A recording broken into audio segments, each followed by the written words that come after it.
And when you watch a guy go out there and do that, it makes you want to, follow him up and do the same type of thing. And so my mindset was to keep it simple and embrace the moment and get after the batters that came up. I'm curious about the noise. You referenced that. It's understandable. It'll be hopefully true at the K if the Royals can get a home game there.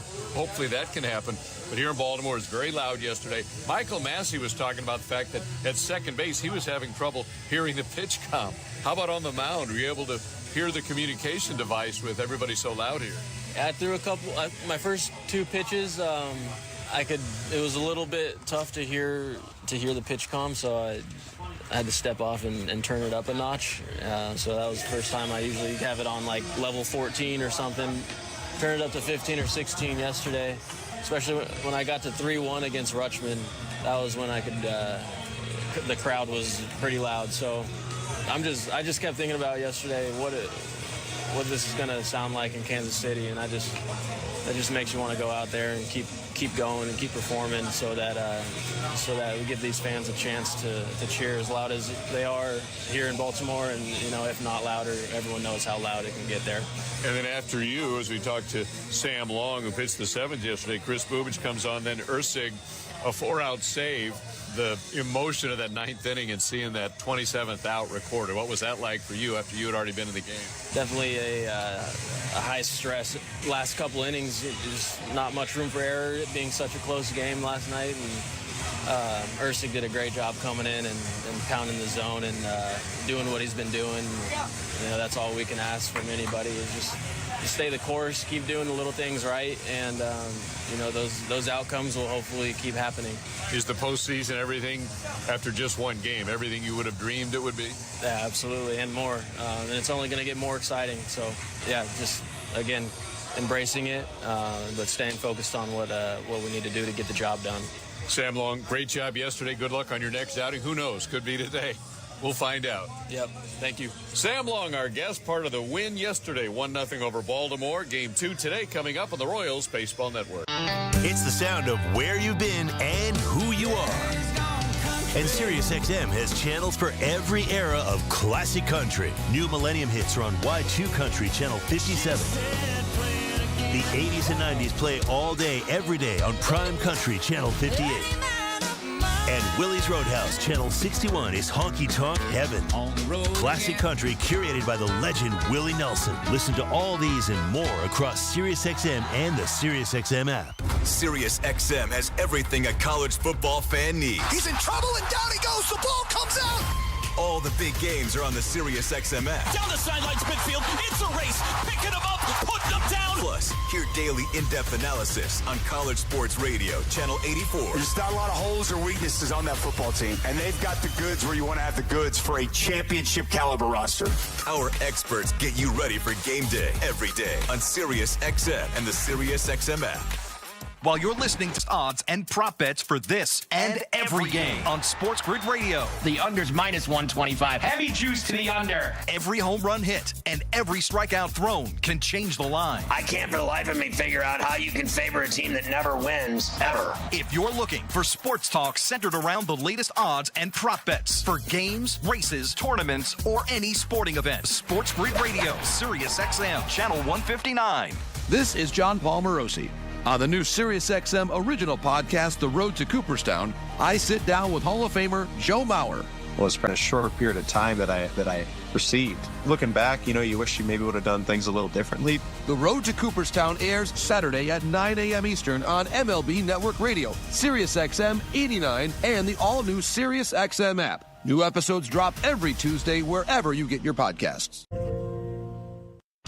This is Mark Ferguson, attorney at law, reminding you that this copyright broadcast is presented by the authority of the Kansas City Royals Baseball Club and may not be reproduced or retransmitted in any form, and the accounts and descriptions of this game may not be disseminated without the express written consent of the Kansas City Royals Baseball Club. The Chiefs, Cardinals, Royals, Blues, and our 2 soccer teams, the Current and St. Louis City SC, are all endorsing Amendment 2. Here's why you should support it too. Right now, Missouri sports fans are taking their money and placing their bets in Kansas and Illinois. We're losing our money to other states, money that could be invested in our schools. Amendment 2 fixes that. By legalizing sports betting, Amendment 2 will generate over $100 million for Missouri schools over the next 5 years. And there's a strong constitutional guarantee ensuring the revenue from sports betting will go to education. Kansas and Illinois know sports betting is a winner for their fans and taxpayers. It's time for Missouri to get into the game. Amendment 2 means over $100 million for Missouri schools. Join the Chiefs, Cardinals, Royals, Blues, Current, and St. Louis City SC in supporting Amendment 2. Paid for by Winning for Missouri Education, Mike Pridmore, Treasurer. Wholesale batteries with trusted brands like C&D, Odyssey, Enersys, PowerSonic, CSB, Leosh, Iwasa, and East Penn Deca, serving commercial, industrial, OEM, and retail customers. Wholesale batteries, any battery, anytime, delivered anywhere at wholesalebatteries.net. It's the Strong Choice sale at Planet Fitness. Get top-tier equipment, free fitness training, and 24-hour access at most clubs, all in the judgment-free zone. And now you'll save $28 or more when you join for $1 down, $15 a month, cancel anytime. Deal ends October 10th. See club for details. Hey Royals fans, this is MJ Melendez. We've got some big games coming up, and when you need tickets, be sure to check out Tickets for Less. Visit ticketsforless.com today to shop your best selection of Royals tickets and parking passes. At Tickets for Less, you never pay per-ticket fees. Plus, you save big when you use my special promo code MJ1 on your next order. That's right, you can save even more when you use my special promo code MHOM or on the Tickets for Less app.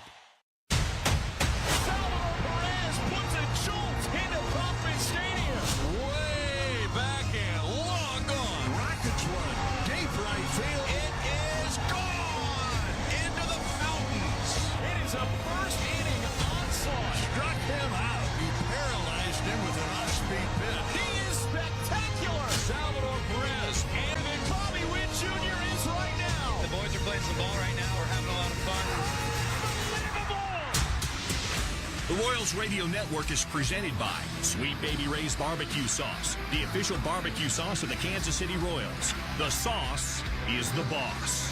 Sheet Metal Workers Local 2, demand metal excellence. Schneider Trucking, now Capital Federal, True Blue for over 130 years. Welcome to 2024 postseason baseball on the Royals Radio Network. Welcome back to Baltimore. Game 2, the Royals and the Orioles. Steve Stewart with you. And here are the starting lineups for today's game. They're presented by Darling Hair Restoration. To schedule a hair consultation, visit darlinghairrestoration.com. First for Matt Quatrero's Royals, Michael Massey will lead off. He'll be at second base. Batting second, the shortstop, Bobby Witt Jr. Hitting third, the DH, Vinny Pasquantino. The cleanup hitter is the catcher, Salvador Perez. Batting fifth at first base, Yuli Gurriel. Batting sixth in left field, MJ Melendez. Hitting seventh in right field, Hunter Renfroe. Batting eighth in center field, Kyle Isbell. And batting ninth at third base, it's Michael Garcia with Seth Lugo on the mound. Brandon Hyde is the Orioles skipper, and his lineup has Gunnar Henderson leading off. He'll be the shortstop. Batting second at second base, Jordan Westberg. Hitting third in right field, Anthony Santander. The cleanup hitter in left field, Colton Cowser. Batting fifth and catching, Adley Rutschman. Hitting sixth, the designated hitter, Ryan O'Hearn. Batting seventh at first base, Ryan Mountcastle. Batting eighth in center field, Cedric Mullins. And hitting ninth at third base, Ramon Urias. And on the mound, it's right-hander Zach Eflin.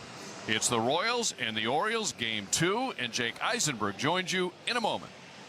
Sports Grid Radio on Sirius XM has you. NFC South champions and their division rival gets Week 5 of the NFL underway. With the Buccaneers traveling to Atlanta, the line opened with the Falcons as a 3-point favorite and a total of 43.5. Make sure you tune into Sports Grid Radio to stay up to date on all the latest. The place to get the winning edge over the sports books this football season is Sports Grid Radio. Channel 159 in the car and on the Sirius XM app. Royals fans, your manager, Matt Quatrero, joins MLB Network Radio every Sunday at 10 a.m. Central. To be in playoff contention is not something that happens to every team every year. It's just not the case. You want these opportunities. You want to play to win, right? And our goal since we stepped into Surprise this spring was to win the division, and that's in our grasp. Managers at the mic on MLB Network Radio. Sirius XM 89 and the Sirius XM app. A new year in the NBA is right around the corner, and NBA Radio has you covered. Tatum muscles it up and scoring a foul. Our experts are breaking down the entire league. That's going to be a fun team to watch. And bringing you inside the locker room. It is a must-win game. Basketball season is just weeks away, and your 24/7 home for hoops is Sirius XM NBA Radio, Channel 86, and the all-new Sirius XM app. Now through November 1st, SiriusXM is giving away a pair of tickets to every MLB postseason game through the World Series. Listen to MLB Network Radio for the clues and be the first caller to correctly name the postseason hero, and you'll receive a pair of tickets to an MLB postseason game. MSM 89 and the all-new SiriusXM app. No transportation will be included in connection with these prizes. For full contest information and official rules, visit SiriusXM.com/MLB postseason heroes. No purchase necessary. Open only to current SiriusXM subscribers. This injury update is brought to you by the University of Kansas Health System, the official healthcare provider of the Royals. Learn more at kansashealthsystem.com/Royals. A couple of minor updates. Cole Reagans had to exit yesterday's game with left calf cramps. You heard Q talking with Denny, and Ryan said that Cole is just fine and that Q was actually thankful he was. Also, Bobby Witt Jr. had the RBI single yesterday. He also fouled a ball off the top of his foot in the 8th inning. Q said that it was a little bit sore, but Bobby Witt Jr. is also A-OK. It's Game 2 of a best-of-3 wild-card series, and the Royals have a 1-0 series lead. Postseason baseball up next on the Royals Baseball Network. Embrace La Cultura. Sounds from every corner of Latin music with vibrant performances by Jos Favela, Chucho Valdés, y más. Plus, dive into an exclusive limited engagement channel curated by Latin music icon Carlos Vives. Celebrate Hispanic Heritage Month now through October 15th across SiriusXM and the SiriusXM app. Just search Latino. SiriusXM has everything a college football fan needs. He's in trouble and down he goes. The ball comes out. All the big games are on the SiriusXM app. Down the sidelines midfield. It's a race. Picking them up. Putting them down. Plus, hear daily in-depth analysis on College Sports Radio, Channel 84. There's not a lot of holes or weaknesses on that football team, and they've got the goods where you want to have the goods for a championship caliber roster. Our experts get you ready for game day every day on SiriusXM and the SiriusXM app. If you want to win your fantasy football league, you need to listen to Fantasy Sports Radio. From lineup decisions to daily fantasy to waiver wire advice, injury updates, and so much more. You cannot afford to drop a running back. Our experts will help you dominate. I think there's value there on Austin Eckler in PPR formats. Set your lineup with Fantasy Sports Radio. Your home for fantasy football all season long. Channel 87 and on the all-new SiriusXM app. The UEFA Champions League is back on Sirius XM FC, and this from Real Madrid. Merseyside magic from Mo Salah. now with more matches featuring soccer's most iconic clubs as they battle it out for European supremacy. From the league phase to the final, the Champions League is on Sirius XM FC 157 and the all-new Sirius XM app. A 1-0 win yesterday, and now a 1-0 series lead in the best-of-3 wild card series. Today, Game 2 of this wild card series between the Kansas City Royals and the Baltimore Orioles. Thanks for joining us at Oriole Park at Camden Yards, along with the Hall of Famer Denny Matthews, Ryan Lefevre, Steve Stewart, and our producer-engineer Eric Guthrie. I'm Jake Eisenberg. 69 degrees, overcast skies, stadium lights are on, and a crowd ready to rock. We'll see Seth Lugo on the mound for the Royals and Zach Eflin for the Baltimore Orioles. Today's postseason game is powered by Wholesale Batteries. Any battery, anytime, delivered anywhere at wholesalebatteries.net. It was a very low-scoring game yesterday. Denny, the lowest possible scoring game. Today might be a little bit different, but the Royals with a win can clinch a spot in the American League Division Series. Well, I'll buy you dinner tonight if the final score today is 1-0. I'll take you up on that. All right, you better. Well, Zach Eflin, E-F-L-I-N, is the Baltimore pitcher, and he'll go at Massey, Witt, and Pasquantino here in inning number 1. And yesterday's game started with a base hit. Massey a soft single. He was stranded, but that's how things started. And when that hit fell in, you thought this is not going to be 1-0, but it eventuated in that manner. Well, the Royals got the lone run of yesterday's game in the 6th inning on Bobby Witt Jr.'s single. And the Orioles had some chances. They were 1 for 7 with runners in scoring position. They stranded 7 on base, and that's something that Seth Lugo has been really good at doing this year, not just limiting base runners, but limiting teams when they get runners in scoring position. He enters with an ERA of an even 3 in over 200 innings this year. Temperature is right around 70, maybe 68, 69. And like yesterday, not much breeze. So the flags way out there in deep left center are not moving much at all. And we are about ready to go with Michael Massey digging in against Zach Eflin. Eflin is 30 years old. Big guy, 6'6", 220. He is certainly not overpowering. He's basically sinker, cutter, curveball. Once in a while, he'll flip in a changeup. And now the crowd begins to make their noise as the first pitch is on the way to Massey, and it is a strike. Eflin was a 10-game winner, pitching both with Tampa Bay and Baltimore. Right-hander ready, back he comes to Massey, and he hits one down the right field. Very quickly, the count is the pitcher's way, 0-2. This for season appearance. Next pitch to Massey is in on the hands and grounded foul past the first base dugout. 8 starts over the course of the regular season for Eflin. 10-9, ERA 3.59. Next pitch to Massey is low and inside. 1 ball, 2 strikes.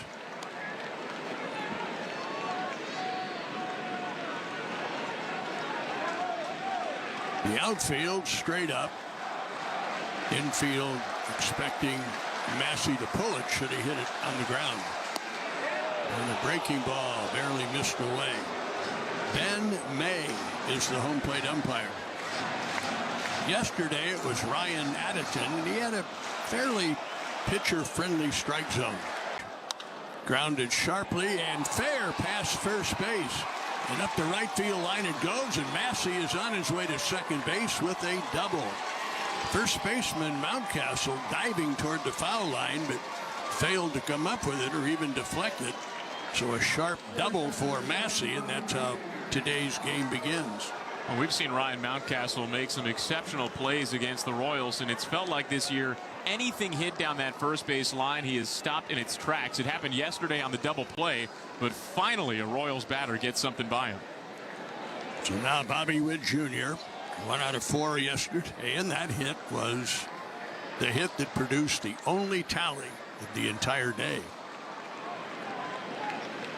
Fastball jammed him, but a ground ball to second is going to move Massey over to third. Westberg, the second baseman, over to Mountcastle for the out on Bobby Witt Jr., but now Royals have base runner just 90 feet away, and up comes Vinny Pasquantino. Vinny went 0 for 3 in the game yesterday. Here it is, first inning, and all 4 infielders are in for a play at the plate. Eflin from the belt, first pitch to Vinny, and very aggressively goes after it, fouls it off, strike 1. He didn't have any RBI chances in his 3 at-bats yesterday, but nobody was better with runners in scoring position with the Royals for most of the season. He tied a Royals franchise record, too, with 13 sacrifice flies. He always found a way to get a runner home. It's in various, and there's a ground ball through that pulled-in infield, and it's 1-0 Royals as Massey scores. So there you are. You take advantage of all 4 infielders in for a play at the plate. And you figure get the ball on the ground, hit it rather sharply, and there's a good chance that it goes through. And that is exactly what happened. And Denny, that Vinny Pasquantino singles our Quick Trip hit of the game. Quick Trip more than a gas station. And how fitting is it that his first hit coming back off the injured list drives in a run. So now it's Perez. Eflin checks first, brings it in, and Perez rolls it foul over toward the Royals dugout. 1 out of 4 in the game yesterday. Ender set at the belt and fouls it off. No balls, 2 strikes. Eflin was acquired by Baltimore from Tampa Bay back on the 26th of July. Next pitch to Perez, and a breaking ball is chased and missed, and Salvi goes down swinging. So there are 2 men out. Up comes Gurriel, Yuli Gurriel, and he had a hit.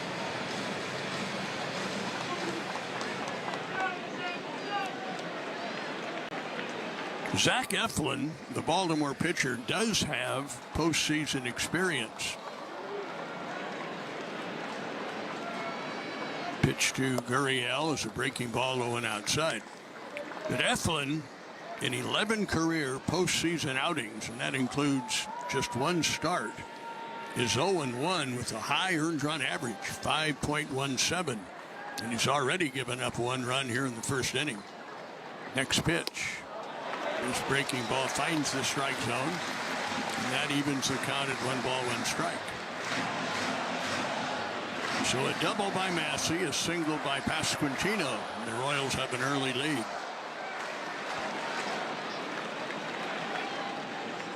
One ball, 1 strike. Gurriel hits right-handed and almost got nailed by that pitch, which came inside at the letters. And ball 2, 2 balls, 1 strike. Yuli Gurriel. He's been in postseason a lot. Astros, Marlins. In comes a pitch.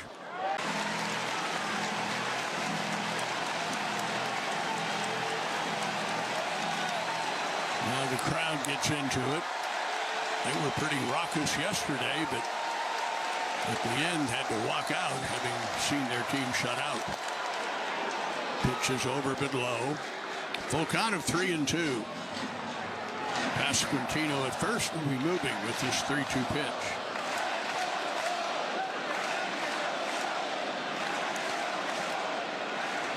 The first baseman, Mountcastle, releases on Pasquantino. Now the pitch. And fouled way. So Benny, getting in a little road work, will return to first. And we'll see another 3-2 pitch to Gurriel.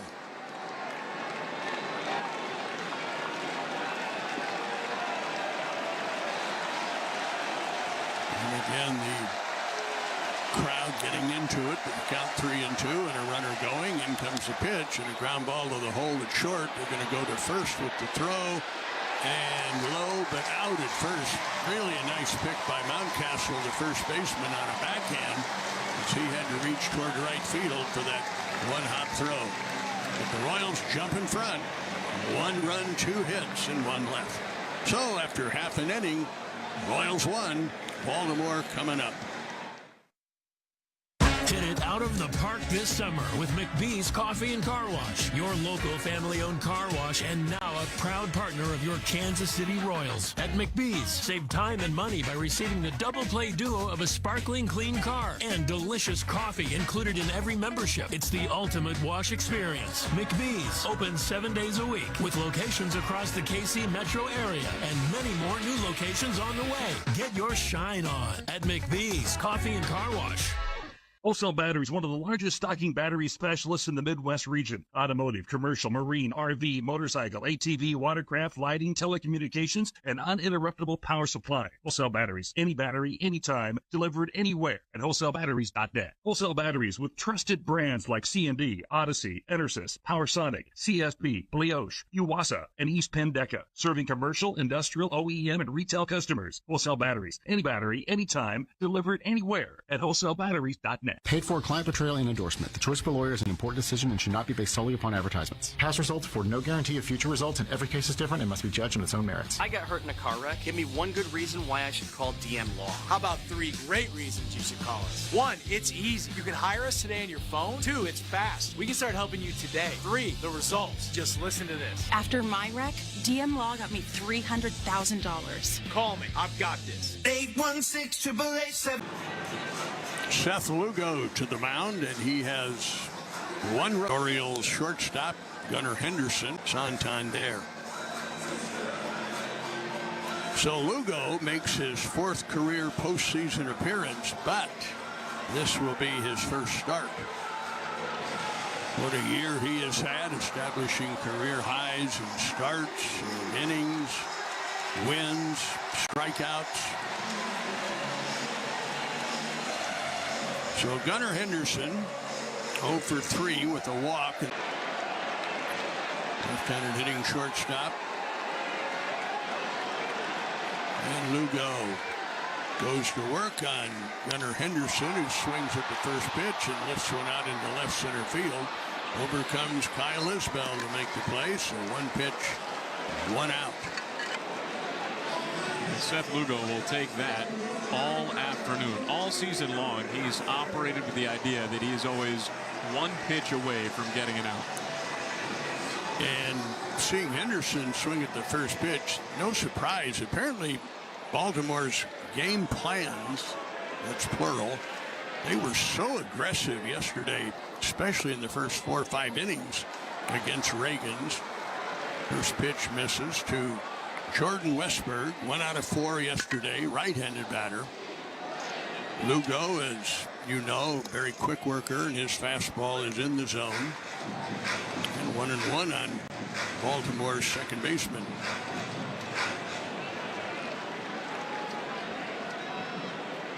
Lugo ready, back he comes with a fastball inside, way inside.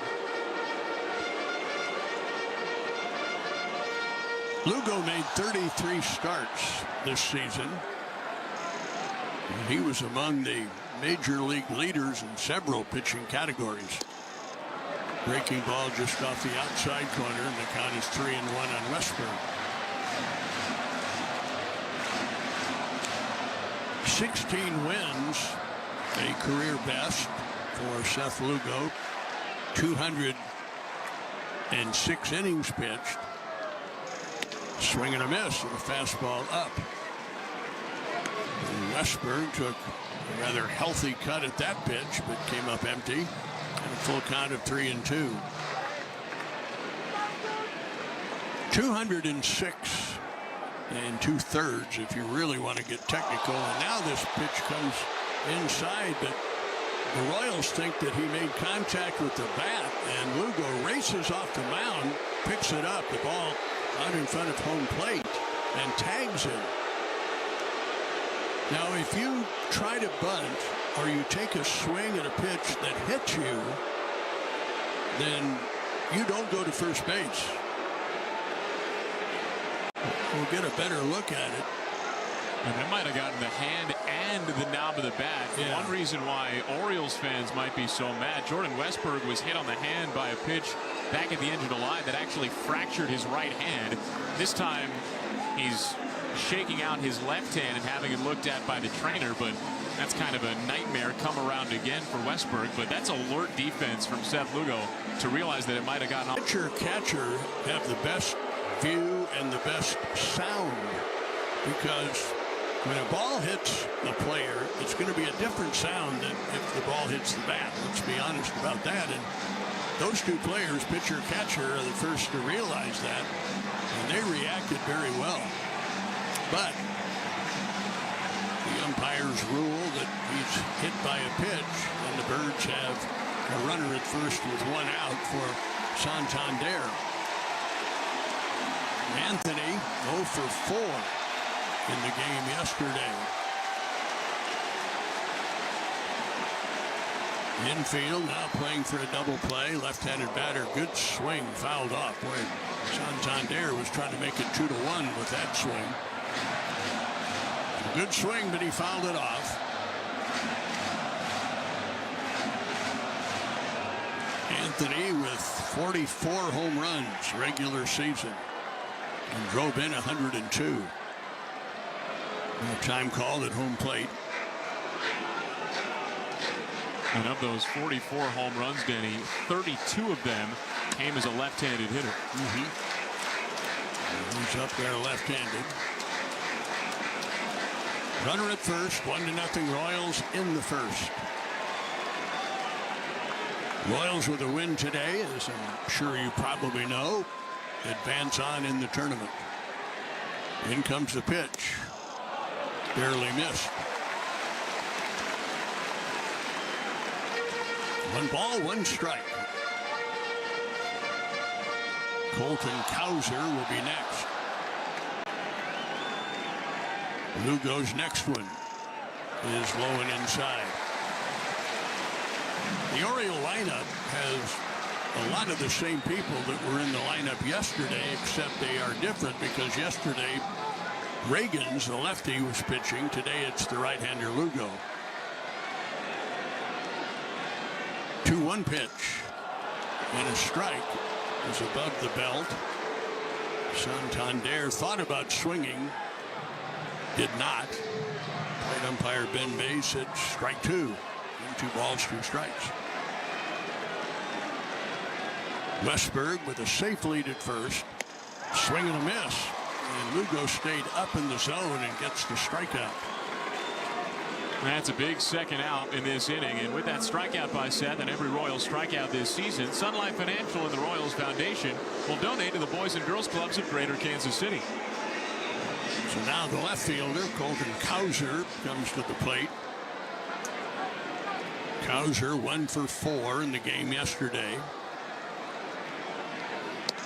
First pitch, Lugo, it's a strike. Cowser singled his first time up yesterday.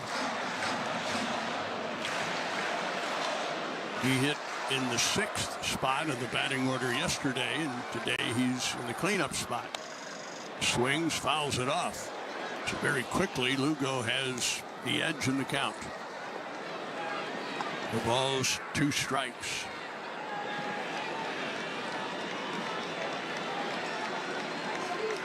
Cowser hit 24 home runs for Baltimore in the regular year. Now the pitch. Breaking ball. A little bit high and away. Lugo is always mixing pitches, moving the ball in and out, up and down. A hitter will rarely see the same pitch in the same spot. Snap throw to first. Westberg dives back in safely. Well, officially, he's got 9 different pitches. Nobody in baseball has more. 1-2 the count. 1-0 Royals. We are in the first. And in comes the pitch. And a swing and a miss. He took something off the pitch, kept it away. So 2 strikeouts, and Lugo off to a good start. He'll head for the dugout with, after 1 inning, the Royals up 1-0. In a season already plagued with injuries and underachievers, your fantasy football team is faced with yet another obstacle. The bye weeks are here! The bye weeks are here! When your star player takes a week off, listen to SiriusXM Fantasy Sports Radio for winning fantasy football advice. You got to work the waiver wire. You got to make trades. The draft is just a piece of the puzzle. Our experts tell you who to play in this time of need. Now the work really starts. Your frontline source for fantasy football, Channel 87, and on the SiriusXM app. Southwest is the only airline where 2 bags fly free for everyone. That means this bridesmaid packed 8 sundresses for a 2-day wedding weekend just because she can. I'm going to wear them all, too. Watch me. And this lovely couple saved a boatload by checking 2 bags each. Free feels good. Yes, it does. While this hair care guru checked 2 bags, too. I pack a lot of shampoo. 2 bags fly free. That's a big flex. Only at Southwest. First and second check bags, weight and size limits apply. SiriusXM has everything a college football fan needs. He's in trouble and down he goes. The ball comes out. All the big games are on the SiriusXM app. Down the sidelines, midfield. It's a race. Picking them up, putting them down. Plus, hear daily in-depth analysis on College Sports Radio, Channel 84. There's not a lot of holes or weaknesses on that football team, and they've got the goods where you want to have the goods for a championship caliber roster. Our experts get you ready for game day every day on SiriusXM and the SiriusXM app. To fuel your fun. We go to the second inning, and the Royals have fashioned a 1-0 advantage with a run in the first. They won by the score of 1-0 yesterday. That run came in the 6th. So here we go, inning number 2, and here's Jake. All I know so far, Denny, it's 1-0, and I might be looking at places to make a dinner reservation because as of right now, you're buying.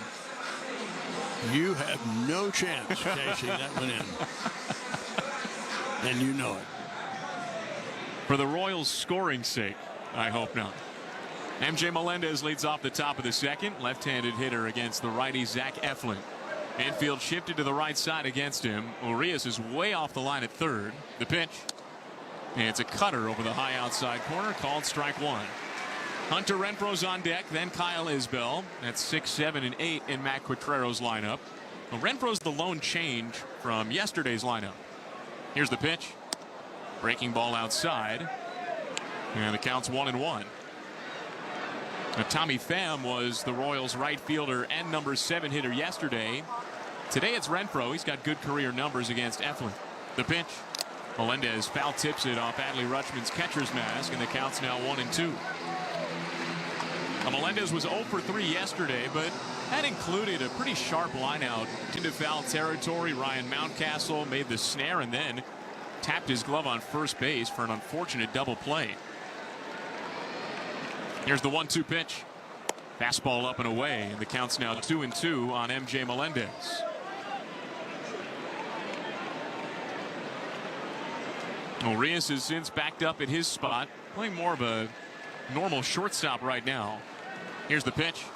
Breaking ball, foul tipped into Rutschman's mitt, strike 3. Eflin's got his second K, and there's one out in the top of the second. Let's pause 10 seconds for station ID. This is the Royals Baseball Network. This is Steve Phillips from MLB Network Radio, and you're listening to Major League Baseball's Wild Card Round on SiriusXM. By the Hall of Famer Denny Matthews, Ryan Lefevre, Steve Stewart, and our producer-engineer Eric Guthrie, I'm Jake Eisenberg. First pitch to Hunter Renfroe is a cutter over the outer half, called strike one. We're in the top of the second inning at Camden Yards. The Royals have a 1-0 lead over the Orioles. Game 2 of this best-of-3 wild card series. The pitch. Curveball down and outside, and the count's now 1-1. Now, Denny told you that the Orioles got Eflin at the trade deadline. He was pretty good for the Orioles down the stretch. A 2.60 ERA and 9 starts. Here's the pitch. Darts down and away. 2 balls and a strike on Renfroe. There was a little interruption there, Denny. He had some right shoulder inflammation, and he missed a couple of weeks. Only returned at the beginning of September. The 2-1. Breaking ball swung on and missed, and the count's now 2-2. But before he became an Oriole, he was a member of the Rays, and the Royals tagged him for 6 runs, a season-high 6 runs for Eflin back on Independence Day. Here's the pitch. Breaking ball popped up foul back behind home plate and had a play into the crowd. 2-2.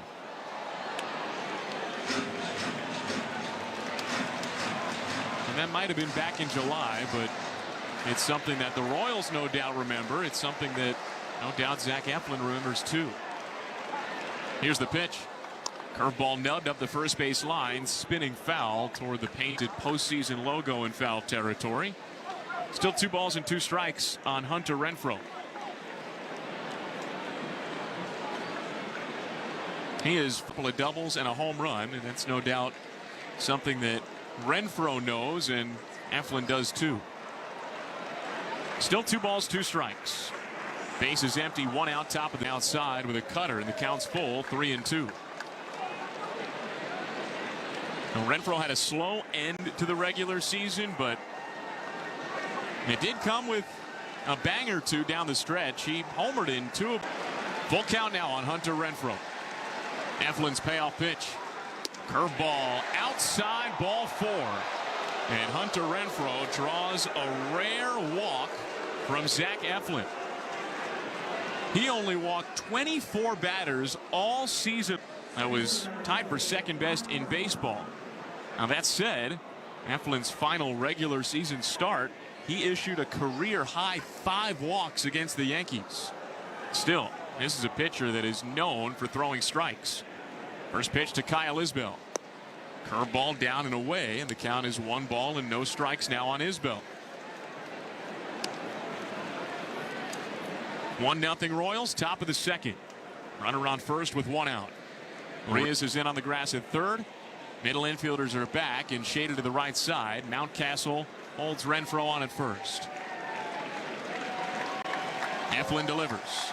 Curveball over the outer edge, a called strike, and it's now 1-1.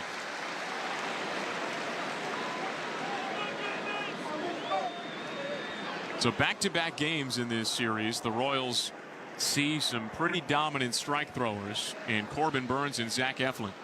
Here's the pitch. Isbell slices it to the left side. Henderson backhands, races towards second, steps on the back, hops over Renfroe sliding in. No throw to first. So the Orioles get the lead runner. 2 outs now in the top of the second. Kyle Isbell's on at first for Michael Garcia. Now yesterday, Danny, the Royals took the only walk they had in the game and they turned it into a run. So far in this inning, the walk is turned into a force out, but the Royals still do have a runner on at first with a couple out. Second baseman was actually closer to first than he was to second. That's why Henderson was forced to go to second base on a dead run and just get the force out. It was a double play ball that wasn't because of the positioning of the second baseman. Well, maybe an extra chance for the Royals. 1 ball, no strikes on Michael Garcia. First pitch was high from Zach Eflin. And now the 1-0. And it's a cutter over the outer half, a called strike, and it's 1-1 now on Garcia. Well, he was right in the middle of the entire game for the Royals yesterday. He drew the walk in the 6th inning, stole second, moved to third on Michael Massey's ground out, and scored the game's lone run on Bobby Witt Jr.'s single. Spinning a toss to first, and Isbell dives back safely. Garcia also singled and stole second in the 9th inning, but the Royals failed to tack on an insurance run. So Garcia was 1 for 2 yesterday with a single, a walk, 2 steals, and ultimately and importantly the run scored. The pitch, Isbell runs, fastball chopped to the left side. Henderson scoops it up, shuffles, throw to first, on target and in time. Garcia's out, and that ends the inning. So no runs, no hits, no errors, 1 left for the Royals in the top of the second. We go to the bottom of the second in Baltimore. It's the Royals 1 and the Orioles nothing. This is Steve Stewart alongside Ag Partners Cooperative of the Kansas City Royals. They believe promoting agriculture and supporting farmers is key to feeding the world. I'm joined by Lyda Steinlage, a farmer's wife who is actively involved on the farm. What does being a caretaker of the land mean to you? Being a caretaker of the land means doing our best to make sure it's preserved for our children that want to take it over and continue in the agricultural industry. How do you view your role as a farmer's wife in preserving and passing on the farmer's legacy to future generations? My role as a farmer's wife has been to fill in when needed and teach the children. Sometimes we can't do the fun things because we have to haul the grain to market, or whatever needs to be done on the farm today has to be done, but we always make sure we do time for family also. With Lyda Steinlage, this is Steve Stewart for Ag Partners, partnering for the future. Oh no, stomach issues again? Stomach issues? Who are you? Your pancreas. I could be the real reason for your diarrhea, gas, bloating, stomach pain, or loose oily stools. I thought it was my stomach. People often do, but any of these symptoms could mean having a condition called exocrine pancreatic insufficiency, or EPI. With EPI, the pancreas doesn't release enough enzymes to break down food, but EPI is manageable. Use the symptom checker on identifyepi.com and speak with your doctor. That's identifyepi.com. Sponsored by AbbVie. Bottom of the second inning at cloudy Camden Yards. Stadium lights are on, overcast skies, but no precipitation today. There was rain yesterday. It is a comfortable 68, 69 degrees. The Royals have a 1-0 lead. We go to the bottom of the second inning. Royals got a run in the top of the first on a Michael Massey game-opening double down the right field line. Then Vinny Pasquantino brought him in with an RBI single a couple of batters later. Seth Lugo struck out a pair in a scoreless bottom of the first. Now he's back on the mound for the bottom of the second, facing Adley Rutschman, Ryan O'Hearn, and then Ryan Mountcastle, 5, 6, and 7 in Brandon Hyde's lineup. Now Rutschman's a switch hitter. He's batting left-handed. He was 0 for 4 with a couple of strikeouts yesterday. Overhead windup from Lugo, and the first pitch to Rutschman.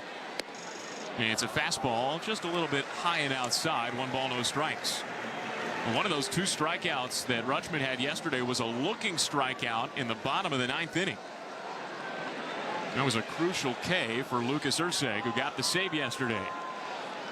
Here's the 1-0 pitch. Up and away. 2 balls, no strikes on Rutschman. When you think about yesterday's game, Cole Reagan, Sam Long, Chris Bubich, Lucas Erceg, the 4 pitchers that combined for the shutout, all made their postseason debuts. The pitch. Rutschman takes a fastball over the low outer half called strike, and it's 2-1. And then those that were in the middle of the Royals offense yesterday to bring in the run, Michael Garcia and Bobby Witt Jr. Same thing. Here's the pitch. Curveball rolled foul first base side toward the Orioles dugout, and it's 2-2. To add a little bit of a different script, Seth Lugo's on the mound. Just completed his 9th major league season. And as Denny told you, he has pitched in postseason games before, though this is his first career postseason start. He was a reliever in the postseason with the Padres a couple of years ago. The 2-2. Fastball hit high in the air, deep to center field. Isbell drifts back, shy of the track. He slows up, makes an over-the-shoulder grab. And Rutschman's out, 1 away. Lugo pitched against the Padres in the postseason a couple of years ago as a reliever. Now he is a fully fledged starter. A starter last year with the Padres, and he said when he joined the Royals this past offseason that when he started against them last May, even last May, he could see the potential in this team. First pitch to former Royal Ryan O'Hearn, and he takes a fastball high for ball 1. Royals up 1-0. We're in the bottom of the second. Base is empty with 1 out. Lugo kicks the left leg, delivers again. Curveball bounce back up the middle. Massey ranges to his right, but it's by him into shallow right center, a base hit. And the Orioles have their first hit of the afternoon. It's a single for Ryan O'Hearn. He drew a pinch hit walk yesterday. Was not starting the game because the Royals had a lefty and Cole Reagans on the mound. But now with a righty on the mound, O'Hearn's in the starting lineup against the team that drafted him. And now he's on base with 1 gone. Didn't hit it very hard. Just found a spot of open infield up the middle. Ryan Mountcastle steps to the plate. Right-handed hitter. Lugo from the stretch. First pitch sweeper clipped into Salvi's mid, a called strike, and it's 0-1. Mountcastle also struck out a couple of times yesterday. He was 0 for 3 with 2 strikeouts in game 1. The 0-1 pitch. Fastball zips in just a little bit low. 1 ball, 1 strike on Mountcastle.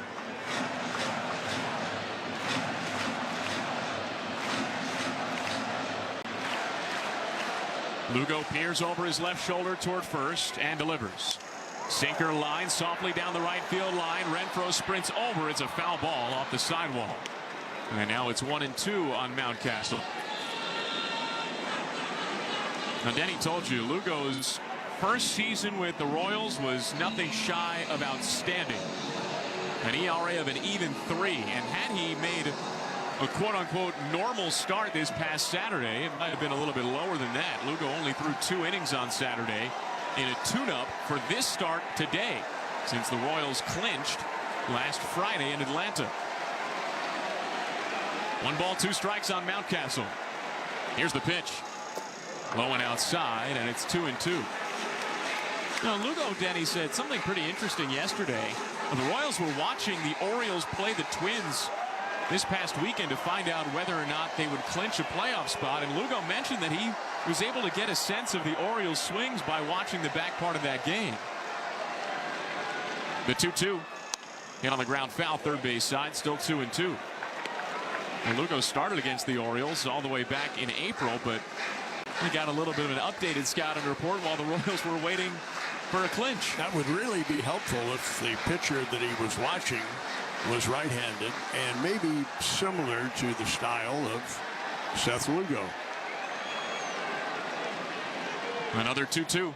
Curveball swung on and missed, strike 3. Third K for Seth Lugo, and he goes to his best pitch to get it. 2 outs now in the bottom of the second. He has so many weapons, and Sut Jr. nicknamed him the Surgeon earlier this season. And so far, Seth Lugo is operating. First pitch to Cedric Mullins. He squares to bunt, drops it down third base line, rolling on the chalk. It's foul. Salvi picks it up just barely in foul ground, and Salvi got a little bit lucky too. He flipped off his catcher's mask, third base line. Had it made contact, Mullins would have been on first. Mullins barely missed a home run yesterday. Now here he barely misses a bunt single. one extreme to the other. Now, Mullins celebrated his 30th birthday yesterday. He was the lone Oriole to have multiple hits. He was 2 for 3 with that double off the right field fence. So no balls and a strike on Cedric Mullins. Runner on first, 2 outs. We're in the bottom of the second. Royals up 1-0. The pitch. Flipped foul over the backstop netting into the crowd. It's 0-2. Lugo went with a swerve there.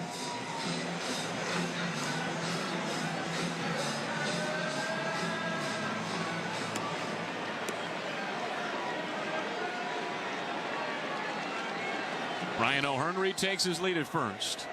Here's the 0-2. Fastball foul tipped into Salvi's mitt. Strike 3. Seth Lugo dialed up 96 on that heater. Back-to-back Ks for the second straight inning. And for a second straight inning, a 0 on the hometown line score. No runs, a hit, no errors. 1 left for the Orioles. We go to the third in Baltimore. Royals 1, Orioles 0. Share magical moments with your little ones on Disney Junior Radio. From the sky. It's time to fly with Tots. To the sea. Come with me. To the clubhouse. Come inside, it's fun inside. And wherever else the world takes you. Let's go.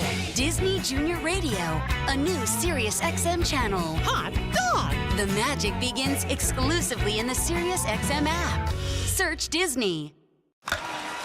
You love listening to baseball. You love talking about baseball. You love yelling at your buddies about baseball because they love baseball, and so do we. That's why SiriusXM has the only channel on the radio dedicated to baseball 24/7. It's MLB Network Radio, SiriusXM Channel 89. News, opinions, passionate baseball talk from former players and GMs, plus interviews with players, managers, and executives, and much, much, much more. If you can hear me right now, you've got MLB Network Radio, SiriusXM Channel 89, and on the SiriusXM app. SiriusXM has everything a college football fan needs. He's in trouble and down he goes. The ball comes out. All the big games are on the SiriusXM app. Down the sidelines midfield. It's a race. Picking them up, putting them down. Plus, hear daily in-depth analysis on College Sports Radio, Channel 84. There's not a lot of holes or weaknesses on that football team, and they've got the goods where you want to have the goods for a championship caliber roster. Our experts get you ready for game day every day on SiriusXM and the SiriusXM app.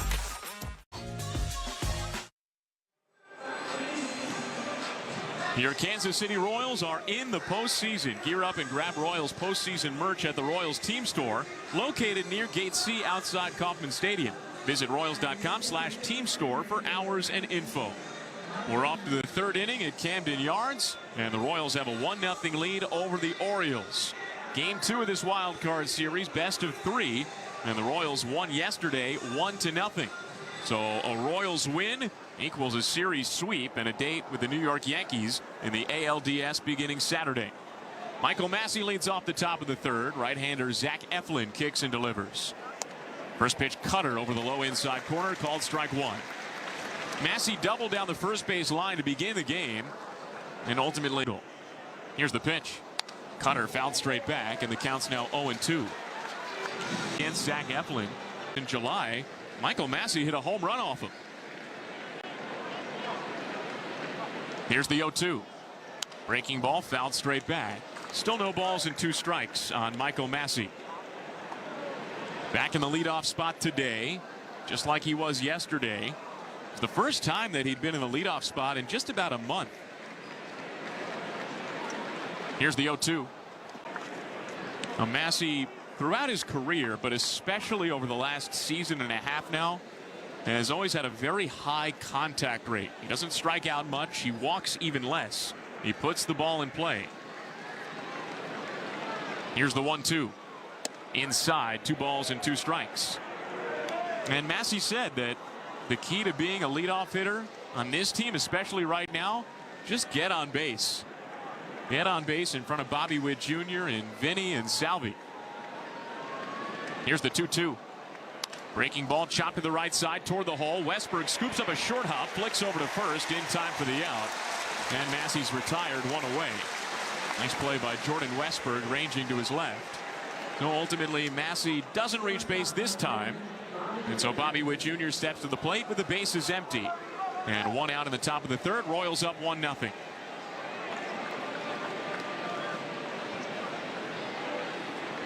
A deep breath for Bobby Witt Jr. And now he steps into the righty batter's box. Slightly open stance from the right side. First pitch from Eflin. Fastball foul tipped into Rutschman's mitt. Strike one. Every time he steps into the box, Bobby looks at a spot on the barrel of his bat, takes a deep breath, and then he's ready to see the pitch. Here's the 0-1. Breaking ball ripped through the left side, a base hit into left field. Bobby Witt Jr. sprints to first, holds up there. Colton Cowser fires back to second. 109-mile-an-hour rocket between third and short. And the Royals have a runner on first with only one out for Vinny Pasquantino. I guess that time Bobby Witt Jr. picked out a spot on the barrel and then, well, used that spot on the barrel. His second hit of the postseason. Infield shifts to the right side against Pasquantino. Urias plays off the line at third. Eflin delivers. First pitch cutter misses low for ball one. RBI single for Pasquantino, his first time up, his first hit since returning from his thumb injury. Surgery a couple of days later, still less than a month since the surgery. Eflin delivers and Pasquantino pulls one well foul into the second level. And the count's now 1-1.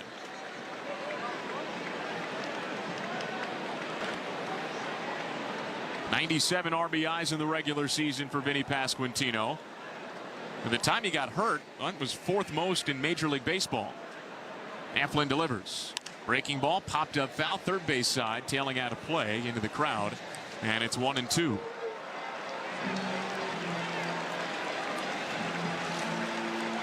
Over the last week or so, it became more and more clear that Vinny Pasquantino had a shot at playing, and then it went from having a shot to seeming more like a likelihood. Spin and a toss to first. Witt dives back safely. And both J.J. Piccolo and Matt Couture have talked about when they first thought it was a true reality. Hitting in the cage in D.C., live batting practice session in Atlanta. Vinny was giddily coy during the clinch on Friday. Another throw to first, and Witt dives back safely. He had gotten good news from a scan they had done that day and then had the live BP session the next day, and now all systems go for game 2 of this wild card series after yesterday as well. 1 ball, 2 strikes. Here's the pitch. Changeup outside. And the count's now 2-2. A reminder too that Eflin's now disengaged twice during this plate appearance. So if he throws over to first again, he needs to record an out. Otherwise, Bobby Witt Jr. is granted the base. The 2-2. Breaking ball swung on and missed. Strike 3. Throw to first, and Witt dives back safely. So Pasquantino chases up and away. Third strikeout for Eflin. And now there are 2 outs in the top of the third inning.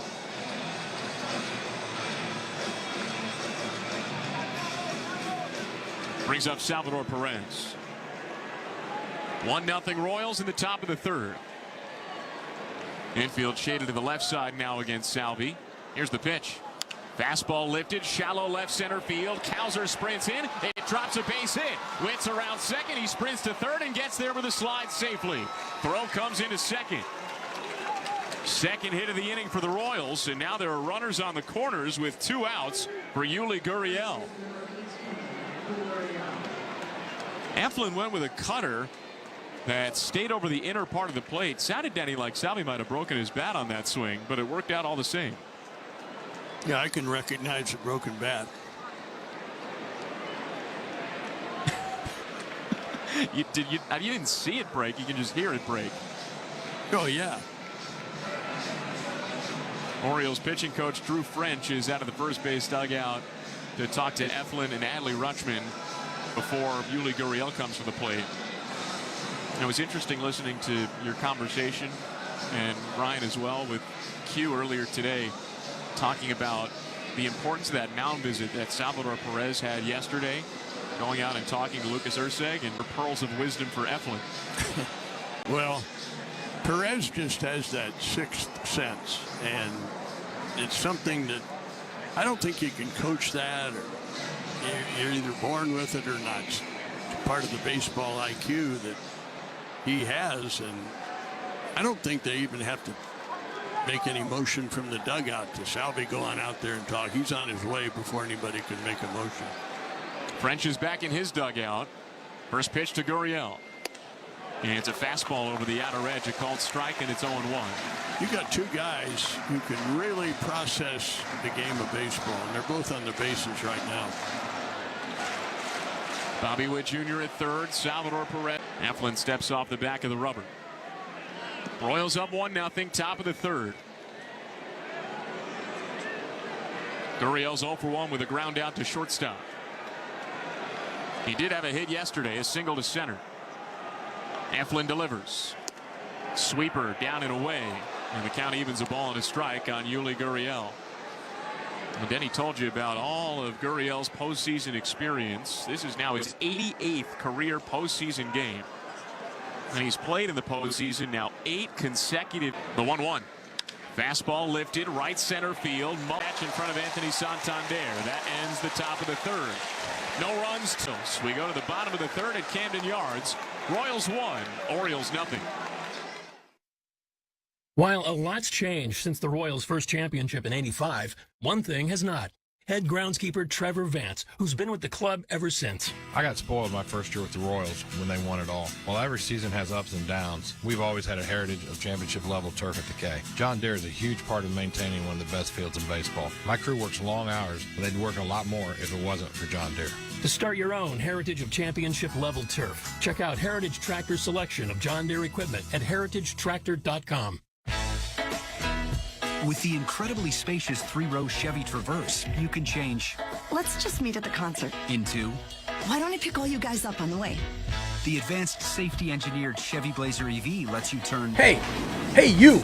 Yeah, I'm talking to you. The one that's listening to the MLB wildcard game with us. Please hit. We are trying to do as much sports as possible, but of course, we're the home of all of the Toronto sports live events. So please help our group of Toronto sports fans continue to grow. Hit that subscribe button, turn on that bell so you don't miss it when we go live for every single MLB playoff game this season. Thank you for hitting that subscribe button. Thanks for making that sub counter keep on going up. We're shooting for 50K. Let's get there. We need your help. Thank you. Now, hope they win.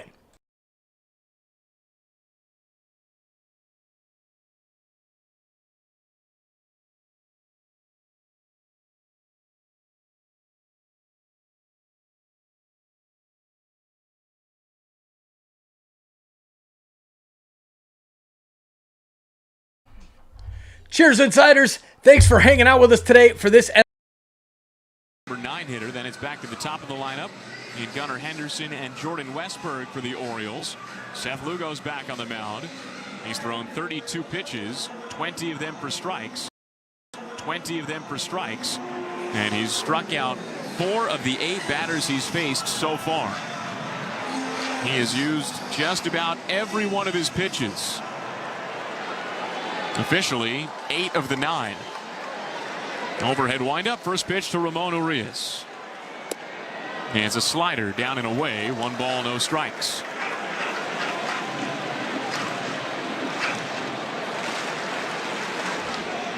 Lugo's ready again. And the 1-0 pitch. Sinker inside, 2 balls, no strikes. Now, Lugo's allowed a 1-out base runner in each of the first 2 innings. Only to battle back and then strike out the next 2 after that both times. Here's the pitch. And it's a fastball over the inner half, a called strike. And it's 2-1 on Ramon Urias. Now, Lugo started against the Orioles back in April. They tagged him for 4 runs on 9 hits. Here's the pitch. Curveball flicked high in the air, deep to left field. Melendez sprints back toward the track, reaches out, makes the grab, and crashes into the wall. He hangs on for the out. A terrific catch from MJ Melendez, deep in left field at Camden Yards. He takes away extra bases from Ramon Urias. And there's 1 out in the bottom of the third. Now, Melendez looked a little bit shaky out in left field yesterday with some of the routes. Now this time it was a dead sprint angling back toward the corner. And he used every bit of his reach to make the catch. First pitch to Gunnar Henderson, a fastball that flies high and away. 1 ball, no strikes.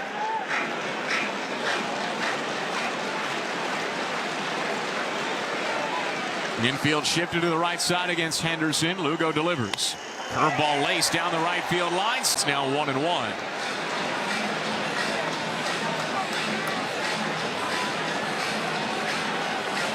It was a good sound and a good trajectory for Ramon Urias. A ball that would have been a home run in 27 of the 30 balls. Out up against Baltimore.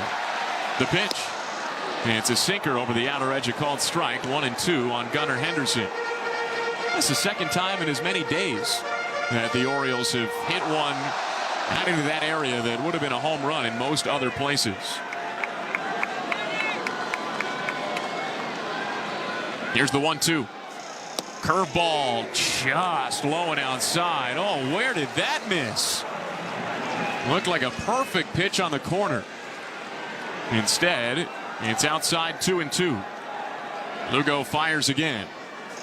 Swung on and missed, strike 3. Lugo went with a changeup. It faded down and away, and Henderson flailed and missed.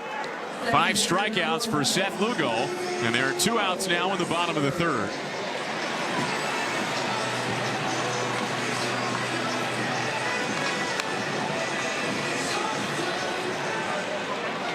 Now Jordan Westburg hit by a pitch his first time up. Lugo delivers. Slurve spins outside. 1 ball, no strikes. Well, the Royals' formula all season long has been good starting pitching, timely hitting, and outstanding defense. Here's the 1-0 pitch. Curveball drops in for a strike, and it's 1-1. And we have seen all 3 so far today. Vinny Pasquantino's RBI single came with a runner on 3rd.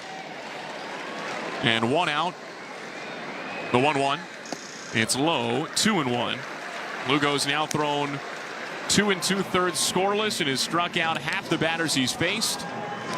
And MJ Melendez got the first out of this inning on an excellent running catch on the warning track and left. The 2-1 pitch. Curveball outside. Check swing. Appeal to first. He went around. It's a strike. 2-2 on Jordan Westburg.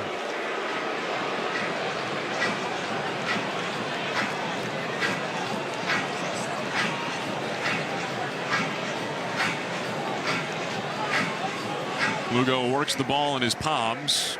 Now puts his black glove back on his left hand. Overhead windup. Here's the 2-2 pitch. Dribbled foul, 3rd base side. Still 2 balls and 2 strikes. Well, the Royals this season were 2nd in Major League Baseball in starters ERA, 3.55 ERA. And the Royals were also 2nd in baseball hitting with runners in scoring position, 282. And the Royals led all of baseball in outs above average at 36. Here's your formula all year long. Another 2-2 to Jordan Westburg. Curveball hit sharply to the left side. Witt to his left, scoops it up, sling to first in time for the out. And that ends the inning. A 1-2-3 bottom of the 3rd from Seth Lugo. No runs, no hits, no errors, nobody left on base. We go to the 4th in Baltimore. It's the Royals 1 and the Orioles 0. The UEFA Champions League is back on Sirius XM FC, and this year it's bigger than ever. Absolutely ridiculous from Real Madrid. Merseyside magic from Mo Salah. Now with more matches featuring soccer's most iconic clubs as they battle it out for European supremacy. What a start for Inter! Haaland scores the hat-trick! From the league phase to the final, the Champions League is on Sirius XM FC 157 and the all-new Sirius XM app.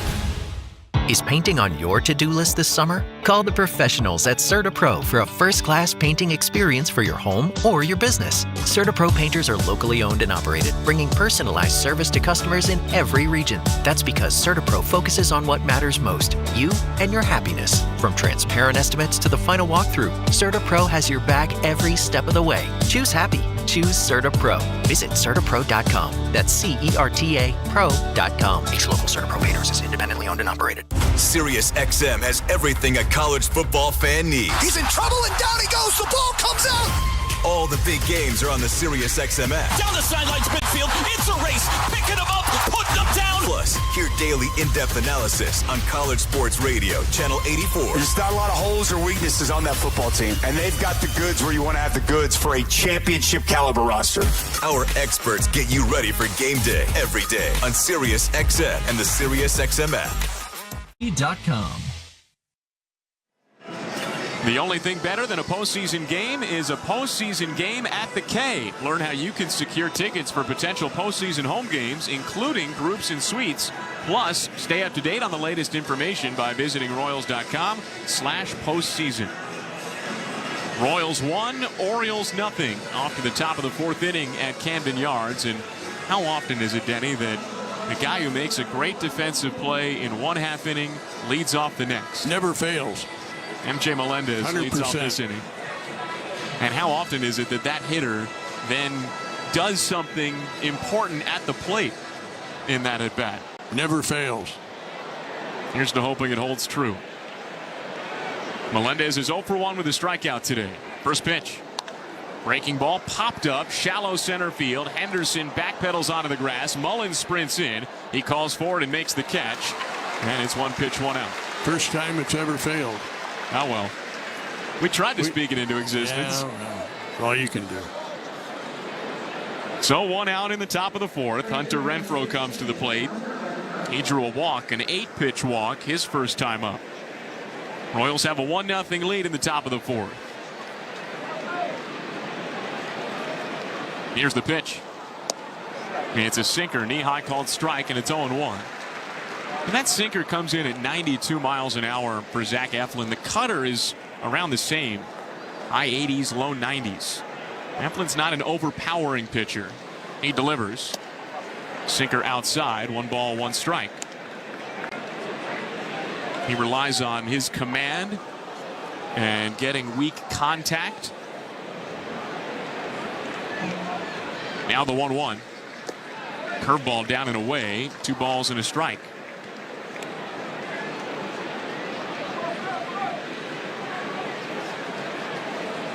Ninth big league season for Zach Eflin. Originally a Padres draft pick in 2012. The 2-1. And it's a cutter over the outer half, a called strike. And it's 2-1 now on Hunter Renfroe. Or 2-2.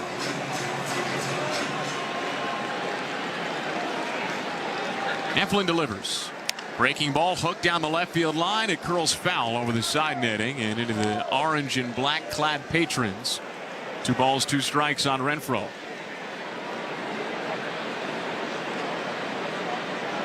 Another electric crowd at Camden Yards. The seats are pretty much full with the exception of the upper deck behind the left field fence. It's a little bit sparser up there. Here's the pitch. Down and outside. 3 balls, 2 strikes on Hunter Renfroe. But when they've been encouraged over these last couple of days, when the audio system here starts them in a chant or a rally, they wave those towels and they've gone nuts. Payoff pitch. Renfroe skies it. Right behind the second base bag, Jordan Westberg calls for it. Angles to his left a step and makes the catch, and Renfroe's out. 2 gone. So 2 batters and 2 pop-ups in the top of the fourth inning. And that brings up Kyle Isbell with the bases empty. Royals up 1-0, top of the fourth inning. Well, the Royals have had at least 1 base runner in each of the first 3 innings. They've stranded 4 so far today. Here's the pitch. Curveball over the low outside corner, called strike, and it's 0-1. And the Royals did strand a pair in the top of the third inning. Runners on the corners, 2 outs, but the Royals failed to score. The pitch. Curveball dribble to the plate, foul. Isbell hit it off himself in the batter's box, and it's quickly 0-2. Now the Orioles do have some action in their bullpen. They've got a lefty getting loose. Here's the 0-2. Check swing foul over the third base side dugout into the netting. Still 0-2 on Isbell. It's lefty Danny Coulombe, who's starting to get loose in the Orioles bullpen. Eflin's thrown 66 pitches. He's about to complete his second trip through the Royals lineup. Here comes another 0-2 to Isbell. Way outside, 1 ball, 2 strikes. The cutter did not cut. It'll be interesting to see how aggressive Brandon Hyde is with his bullpen. It's a winner-go-home game for Baltimore. The pitch. Changeup outside, 2-2. The Orioles rode Corbin Burns yesterday. He pitched into the 9th inning. Here's the pitch. Curveball chopped foul, first base side. Still 2-2 on Kyle Isbell. 1-0 Royals, top of the 4th. Base is empty, 2 outs. Heflin's about to throw his 70th pitch.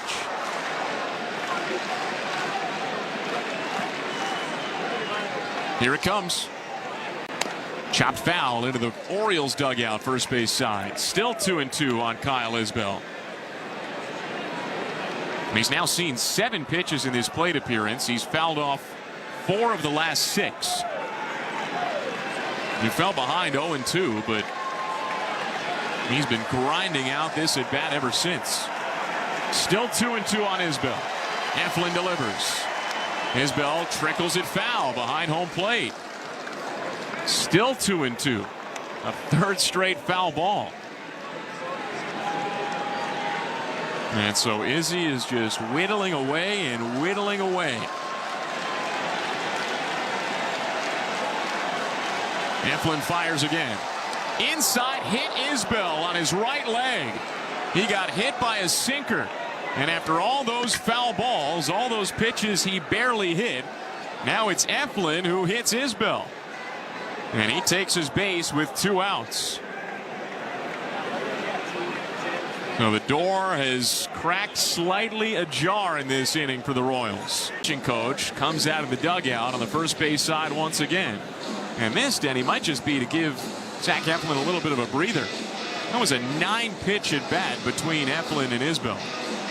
Yeah, got 2 pretty easy outs on those pop-ups, but like you said, and it was well put, grinding away in and at bat. And 9 pitches, he fouled off 5 of them, and depending upon what happens here with Garcia or how long Heflin goes in this, pretty impactful. Yeah, the disposition of a hitter, how does he feel about, some guys really get riled up when the hitter keeps fouling pitches off. They get really frustrated about it and act differently, and finally they, well, just throw one down the middle and see what happens. You get the sense that the feeling in the Royals dugout is that despite only having 1 run today, they've got Heflin on the ropes. Runner on first, 2 outs, top of the 4th. Michael Garcia bats now. Here's the pitch.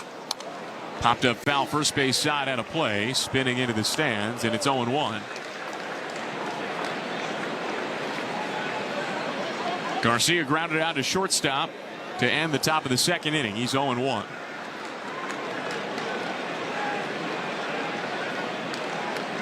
Here's the pitch. Sweeper down and away. 1 ball, 1 strike on Michael Garcia. Made his first opening day roster this year. Played his first full season of Major League Baseball this year. Here's the pitch. Breaking ball skied. Shallow left center field. Cowser, long-legged strides, comes in, calls for and makes the catch. Garcia's out, and that ends the inning. So a 2-out hit by pitch, but the Royals don't make anything of it. No runs, no hits, no errors, and 1 left on base for the Royals. We go to the bottom of the 4th. Royals 1, Orioles 0. The Chiefs, Cardinals, Royals, Blues, and our 2 are all endorsing Amendment 2. Here's why you should support it too.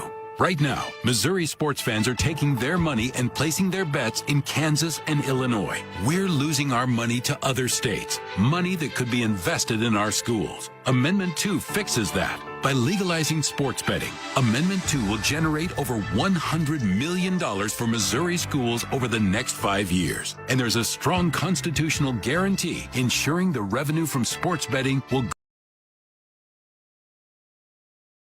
What's up, baseball fans? Thanks for hanging out with us for this MLB playoff game. Please take a minute and exit out of the chat and hit that thumbs up button. Make sure you've hit that like button because it helps bring more people here into the chat to have a good time and chat it up during this game. And we're doing every single game live on TSI for the entire 2024 MLB playoffs. Make sure you've hit that like button. Please share this link out to your friends. It helps bring more people into the chat. Put it out on the socials. Let's get more fans of your team here hanging out with us. Thanks for hitting that like button. Back to the chat. Go team, go. TV is today's MVP. Keep your most valuable possessions protected by bundling your renters and auto insurance with Progressive. Progressive Casualty Insurance Company affiliates and other insurers not available in all states.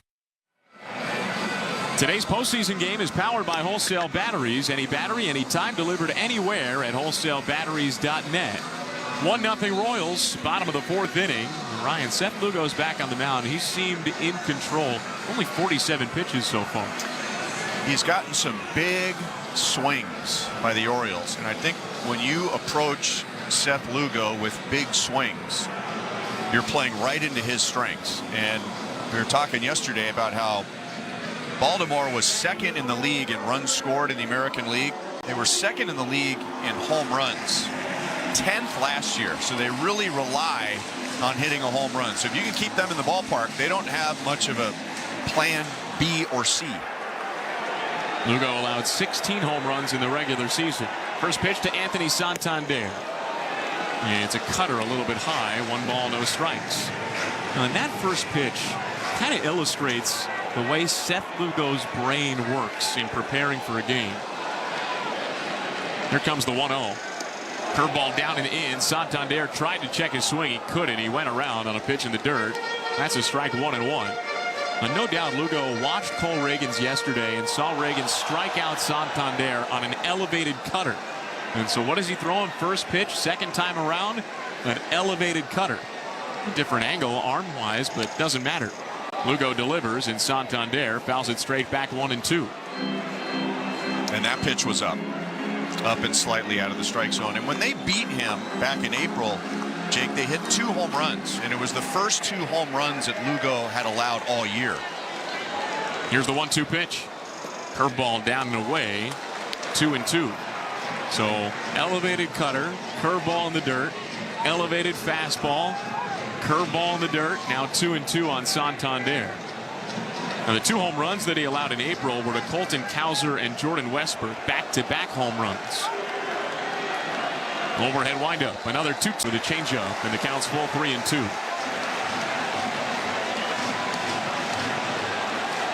Santander struck out swinging his first time up. Lugo got him with a heater.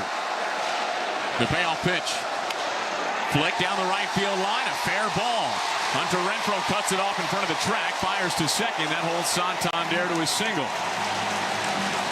The Orioles have the leadoff man on for the first time today, who again hit one of those 2 home runs against Lugo back in April. Well, once again, the Orioles fans moo like a cow for Colton Cowser in the American League. Here's the pitch. And it's a changeup outside, 1 ball, no strikes. And Cowser hit 24 home runs this year. That was tied for the most among all rookies, tied with Jackson Merrill of the Padres. It was the most for an American League rookie. The 1-0 pitch. Splits the plate, letter high for a strike, and it's 1-1. When Earl Weaver managed the Baltimore Orioles for years, he was a proponent of the 3-run home run. He hardly ever bunted. But you wonder when a team is scuffling like the Birds are here. Lugo delivers a curveball, swung on and missed. 1-2. Cowser was way out in front. And you and Ryan a minute ago talked about home run or nothing in a sense. Well, why wouldn't you try something a little bit different? I mean, a hit and a run or a bunt, just to get a run to kind of break out of the slump that they're in. Cowser did strike out his first time up. Lugo got him with a changeup down and away. The 1-2 pitch. Changeup popped up foul, third base side out of play. Still a ball and 2 strikes. I think what you guys were saying was that the Orioles don't really move runners very efficiently. Their stolen bases went down from last year to this year. Their strikeouts went way up from last year to this year. Spinning a toss to first, and Santander dives back safely. When a guy strikes out, he's probably not going to move a runner. That might be your best observation of the day. Still one. Curveball swung on and missed. Strike three. A beautiful hammer from Seth Lugo. You were right. He made my point. 6 Ks for Lugo now through 3 1/3 innings. And now he faces Adley Rutschman. That's almost as good as something that Michael Massey said that Tommy Pham was saying yesterday in the Royals clubhouse after the game. Here's the pitch. Hit on the ground through the first base side into right field. A base hit. Santander goes to second. Rutschman's on at first. And now the Orioles have runners on first and second with 1 out. Now, Tommy Pham said 99.9% of the time, if you don't allow a run, you win the game. Michael Massey was a little bit perplexed about that this morning. He was trying to figure out what the 0.1% was when you don't allow a run and you lose. He couldn't really figure that one out. Infield collects on the mound here around Seth Lugo. Now, so far, the Royals haven't allowed a run today. 1-0 Royals in the bottom of the fourth, but this is really the first time the Orioles have threatened today. And the single did move a runner, but only 90 feet. And I'm not a proponent of having your number 4 hitter bunt. And that was Cowser who struck out. But had he moved a runner somehow, some way, why, that base hit right there might have tied the game. Woulda, coulda, shoulda. Yep, every time. Here's the pitch. It's a fastball just inside. 1 ball, no strikes. O'Hearn singled his first time up. A bouncer back up the middle. Runners on first and second. 1 out, bottom of the fourth. Here's the pitch. Backhand to his feet. Throw to first in time. Michael Massey just saved a run. A sparkling defensive play ranging up the middle. Dirt on his gray jersey. He gets the second out of the inning. Both runners advance. Santander to third. Rutschman to second. But Michael Massey's play kept the Royals in front. 1-0, at least for the time being. Brings up Ryan Mountcastle. Orioles fans are on their feet. The pitch. It's a sweeper over the outer edge, called strike 1. On their feet and waving orange towels round and round.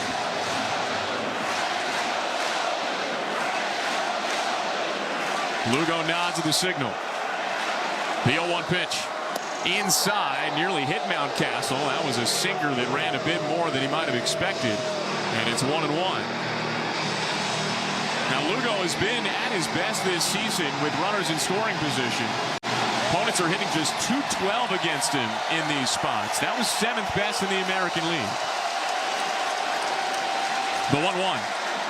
Half swing, full miss at a sinker that tied him up inside. And it's 1-2. Mountcastle didn't want to swing, but he realized that far too late. So now Lugo's a pitch away from ending the inning. 1 ball, 2 strikes on Mountcastle. Lugo delivers. Curveball popped up, shallow right field. Hunter Renfroe is there. He takes 1 step back, makes the catch, and that ends the inning. 4 scoreless so far for Seth Lugo. And in the bottom of the fourth, he strands runners on excellent defense from Michael Massey. No runs, 2 hits, no errors, 2 left. We go to the 5th. Ryan tells you all about it. Royals 1, Orioles 0. Hi, this is Chris from Coldplay. Coldplay Radio has returned. For the release of their new album, Moon Music. And an exclusive SiriusXM listener-only performance from Brooklyn. You know I love you so. Our music, our influences, and the music we love. Coldplay Radio. Now for a limited time, Channel 17, or listen at home with the SiriusXM app. If you want to win your fantasy football league, you need to listen to Fantasy Sports Radio. From lineup decisions to daily fantasy to waiver wire advice, injury updates, and so much more. You cannot afford to drop a running back. Our experts will help you dominate. I think there's value there on Austin Eckler in PPR formats. Set your lineup with Fantasy Sports Radio. Your home for fantasy football all season long. Channel 87 and on the all-new Sirius XM app. This is Dave LaGreca, creator of the biggest pro wrestling show on the planet, Busted Open. Don't miss myself and my Hall of Fame cast and crew as we break down every story in and out of the ring and talk to the top names in the business, like the legend himself, The Undertaker. I'm actually glad to be on a real show. Catch Busted Open live every day from 9 to noon Eastern on Sirius XM Fight Nation, channel 156, and on the Sirius XM app. Car wash.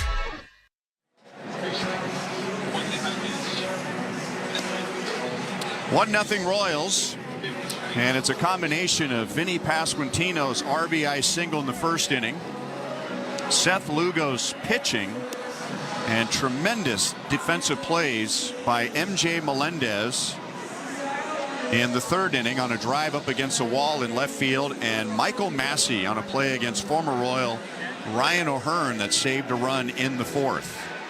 And the Orioles go to their bullpen. Danny Coulombe, a lefty, will face Massey, Witt, and Pasquantino. Here's Massey, who is 1 for 2 with a game-opening double and a run scored. The Royals have 5 out there with Coulombe in there. The pitch to Massey is swung on and missed. A sinking fastball. Massey, and when he unloaded his swing, it tailed down and away. Michael is doubled and grounded to second base. Here's the 1-1, and that is high with a fastball. 2 balls, 1 strike.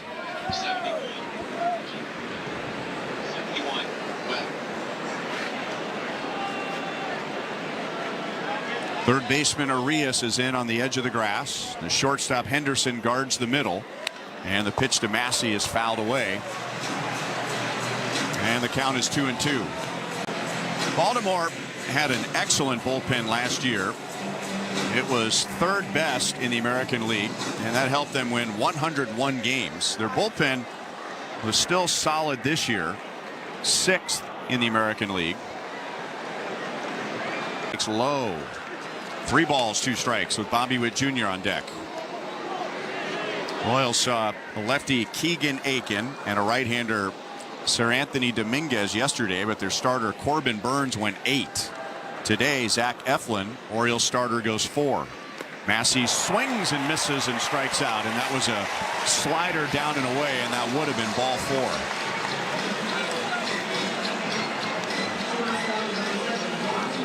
So 1 down, and now Bobby Witt Jr. up the run. That got Massey from second to third, and then Vinny Pasquantino drove him in. And Bobby has a single to left. He is 1 for 2. 1-0 Royals in the top of the 5th. And the pitch, and Jr. takes a strike with a fastball right over the inside edge. Royals have 1 run, 4 hits. The Orioles have no runs, 3 hits, and the Orioles didn't have an at-bat with a runner in scoring position until the 4th. The pitch. Bobby swings and misses, and that was a cutter that was in and off the plate. And it's 0-2. So that was a good sequence for a called strike. Bobby saw another cutter coming. He unloaded his swing, but it ended up inside. And now the 0-2. Swinging a ground ball deep short. Henderson backhands from the grass. He throws in time, and a nice stretch by Mountcastle to the right field side. 2 up, 2 down on the Royals Baseball Network. You're listening to the American League Wildcard MLB Network Radio, Sirius XM 89. So 2 down, and here's Vinny Pasquantino at the bases empty. And so Vinny got his first hit of the postseason in the first inning with a ground ball single into right field, driving in Massey. And then Eflin struck him out in the third. Here's the 1-strike pitch, and Vinny swings and lines it to right field. Santander is going to have to play it on a bounce. And Vinny will be on with a 2-out single. He is 2 for 3.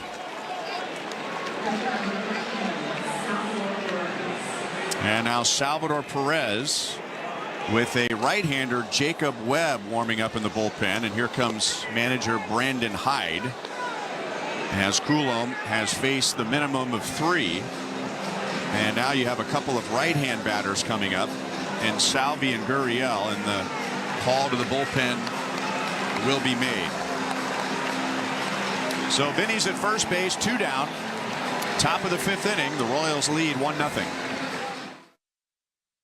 Public transportation is bigger than the bus. It creates equity and access to jobs and education and delivers customers to the front door of local stores. It spurs business growth and housing development along the route corridor.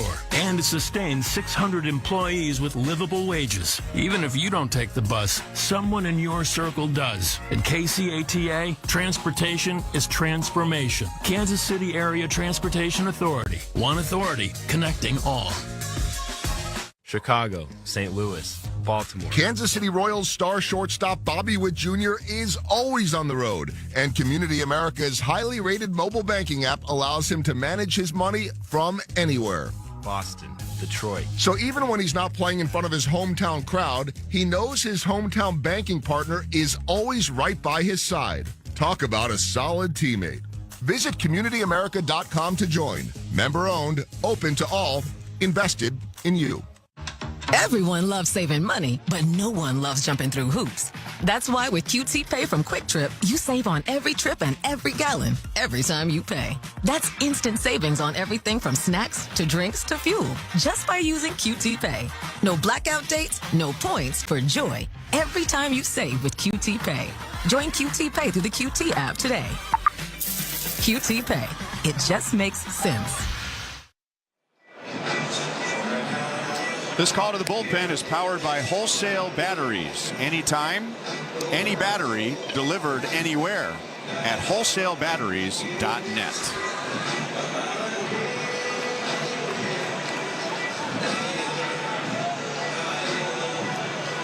So here's Jacob Webb, who made 60 appearances during the regular season, with Vinny Path and Salvador Perez at the plate. And the first pitch is Salvi struck out in the first inning against Eflin on a slider down and away. And then on a fastball in, he blooped a single to center field, 1 for 2. Vinny has a short lead at first, and Salvi is hit by a pitch, and it was loud, and I think that's a good thing because it hit him on the guard that covers his left triceps, and he's got a smile on his face as he walks down to first base. And we're getting another look at it here in the booth. And yep, if you had put a bullseye on that arm guard up Salvi's arm as to where you would want the ball to hit it, ideally with the least amount of pain, Webb just hit the bullseye. That's a free base runner. And now 2 on, 2 out for Gurriel, who is already batted with a runner in scoring position. And he flied out to center field, making the last out of the 3rd. That was with runners at 1st and 3rd and 2 down. And now 1st and 2nd, 2 down in the 5th inning.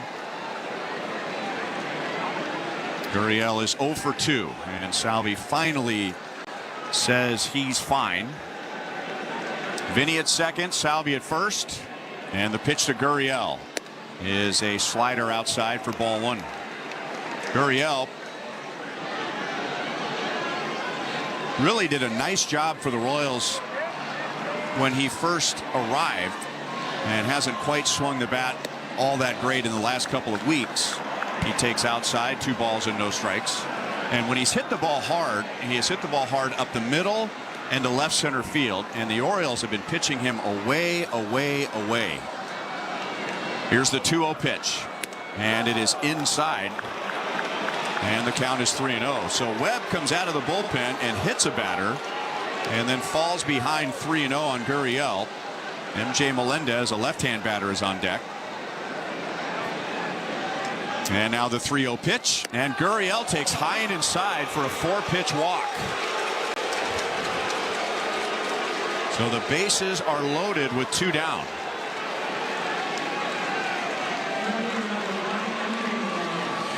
And now MJ, who only drove in 44 during the regular season, but he sure picked some spots. And now timeout, and here comes Drew French. He is going to the mound for the third time in Zach Eflin, and now having a chat with Webb, who is all over the place, and French is just trying to get him back on track. And now Yenier Cano, a hard-throwing right-hander, is just starting to warm up in the Orioles bullpen. So this is one of those circle your scorecard moments one way or another. And when the game is over, we might be looking back at this at-bat here. Did the Royals pay for the 3 base runners after there were 2 outs and nobody on? Or does Webb get a big out? And it's 1-0 to the bottom of the 5th. We are about to find out.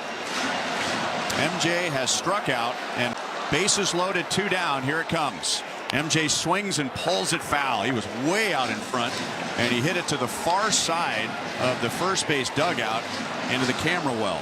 Ryan, to your point, 1-0 seems like a mountain to way Baltimore's hitting now, or not hitting. 3-0 would look like an abyss. Fastball swung on and missed at 93.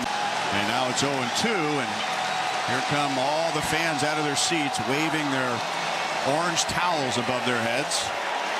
They haven't had many things to cheer about so far today. Bases loaded, 2 down. And the 0-2 pitch is very high, and Rutschman had to reach up over his head to save it. 1 ball, 2 strikes. MJ, by the way, if you go back to the regular season, is 0 for his last 16. He's already made a big play on defense. Now the Royals want him to get a big hit. And the 1-2 swing and a miss. And they got him with a changeup down and away, and the Royals let Webb and the Orioles off the hook in the top of the 5th inning. 1 hit, 3 left. And at the end of 4.5, the Royals lead Baltimore 1-0. The boys in blue are a real hometown Cinderella story. Another hometown Cinderella story? Max Motors. They are Truck Central. Do you know they've sold thousands of trucks this year alone? How about a big brand new honkin' 6.4 Hemi 2500 Dodge Ram Crew Cab 4x4 for under $47,000 right now at Max Motors, or a Ford Super Crew 4x4 for under $40,000 at Max Motors. Max Motors is your hometown Truck Central. Go to maxmotors.com for details. Guaranteed Foods. Tom Williams for Guaranteed Foods. As the season draws to a close, it's been our privilege to help bring you every thrilling game, and what a season it's been. Outstanding pitching, clutch hitting, Bobby Witt Jr. leading the league in hits, runs, and batting average. It doesn't get any better. And you know what else? Neither does the quality, service, and value you get only at Guaranteed Foods. 888-5000. Guaranteed Foods. Or GuaranteedFoods.com. Are you looking to work with sheet metal? From unique architectural design to HVAC fabrication and installation to industrial sheet metal applications, you can do it all. The Sheet Metal Workers of Kansas City has an exciting apprenticeship for you. You'll have every opportunity to learn about the growing industry, sharpening your skills, and advance your career with excellent benefits. Learn more and apply today by visiting sheetmetal2.org, official partner of the Kansas City Royals. 1-0 Royals, bottom of the 5th inning in Baltimore. The Royals won yesterday 1-0. If they win, they advance to the division series in New York. If Baltimore wins, we play again tomorrow. Detroit went to Houston and swept the Astros in a 2-game series. A.J. Hinch, who won a World Series with the Astros, goes in there with the Tigers, and what a run they've had. And they go in there and put an end to Houston's streak. They had gone to 7 straight American League Championship Series, but they are done. Houston will go to Cleveland for the division series. 1-0 Royals. Here's the pitch to Mullins, and a curveball's in for a strike. Ryan, I said it yesterday. I'm going to say it again today. The way that the playoffs or the tournament is structured, It is designed to eliminate the best teams. Mullins fouls it away. That's into the crowd off the left field line, 0-2. And if you don't believe that, look back to the last 10 years and who's been in the World Series. It's usually not the best teams. Right. Oftentimes, it's the team that was not in a few weeks earlier and barely gets in. Yep. Mullins takes up and away. 1 ball, 2 strikes, and they're playing with a lot of emotion. Not much pressure because they're not supposed to be there. Here's the 1-2 pitch from Lugo, and Mullins takes in the dirt, and the count is 2-2 on the Orioles center fielder who struck out in the second inning. It's much more difficult to win when you're supposed to. In every sport. And the 2-2 pitch to Mullins is bounced up there with a curve, and the count is 3-2. Well, the Royals had a great opportunity to give Lugo a little more room for air when they loaded the bases with 2 outs in the fifth. But Jacob Webb buckled down and struck out Melendez. And now 3-2 on Mullins, the number 8 hitter. And Lugo's pitch is swung on and belted to right field. Gone into the seats to tie the game.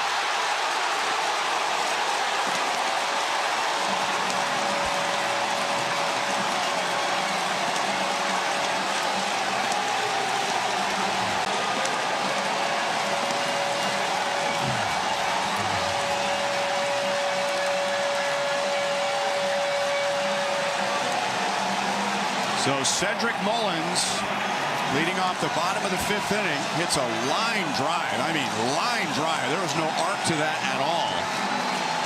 Just to the left of the high video board right field wall and into the crowd, and it's 1-1. And now Arias gets jammed and bloops it into center field. Out goes Massey, and it's down. And Arias is on. He lost a hit on a great play in deep left by Melendez back in the 3rd inning, and he couldn't hit that any harder. And now he gets jammed and loops one into shallow right center, top of the order. And there's Salvador Perez going to the mound. He is not talking to a second-year big leaguer who is pitching in the postseason for the first time, like Lucas Erceg yesterday. Lugo has been around for a while, but even a 34-year-old needs a timely conversation. Exactly. Angel Sturpa goes to work in the Royals bullpen. Gunnar Henderson steps in. He is flied to center and struck out. The crowd is really into it. The pitch, way high. So this gives the crowd some life. But it's 1 run, and it's 1 run by way of a home run. The pitch to Henderson is a high strike. Henderson thought it was too high, and he looks back at the home plate umpire. 1 ball, 1 strike.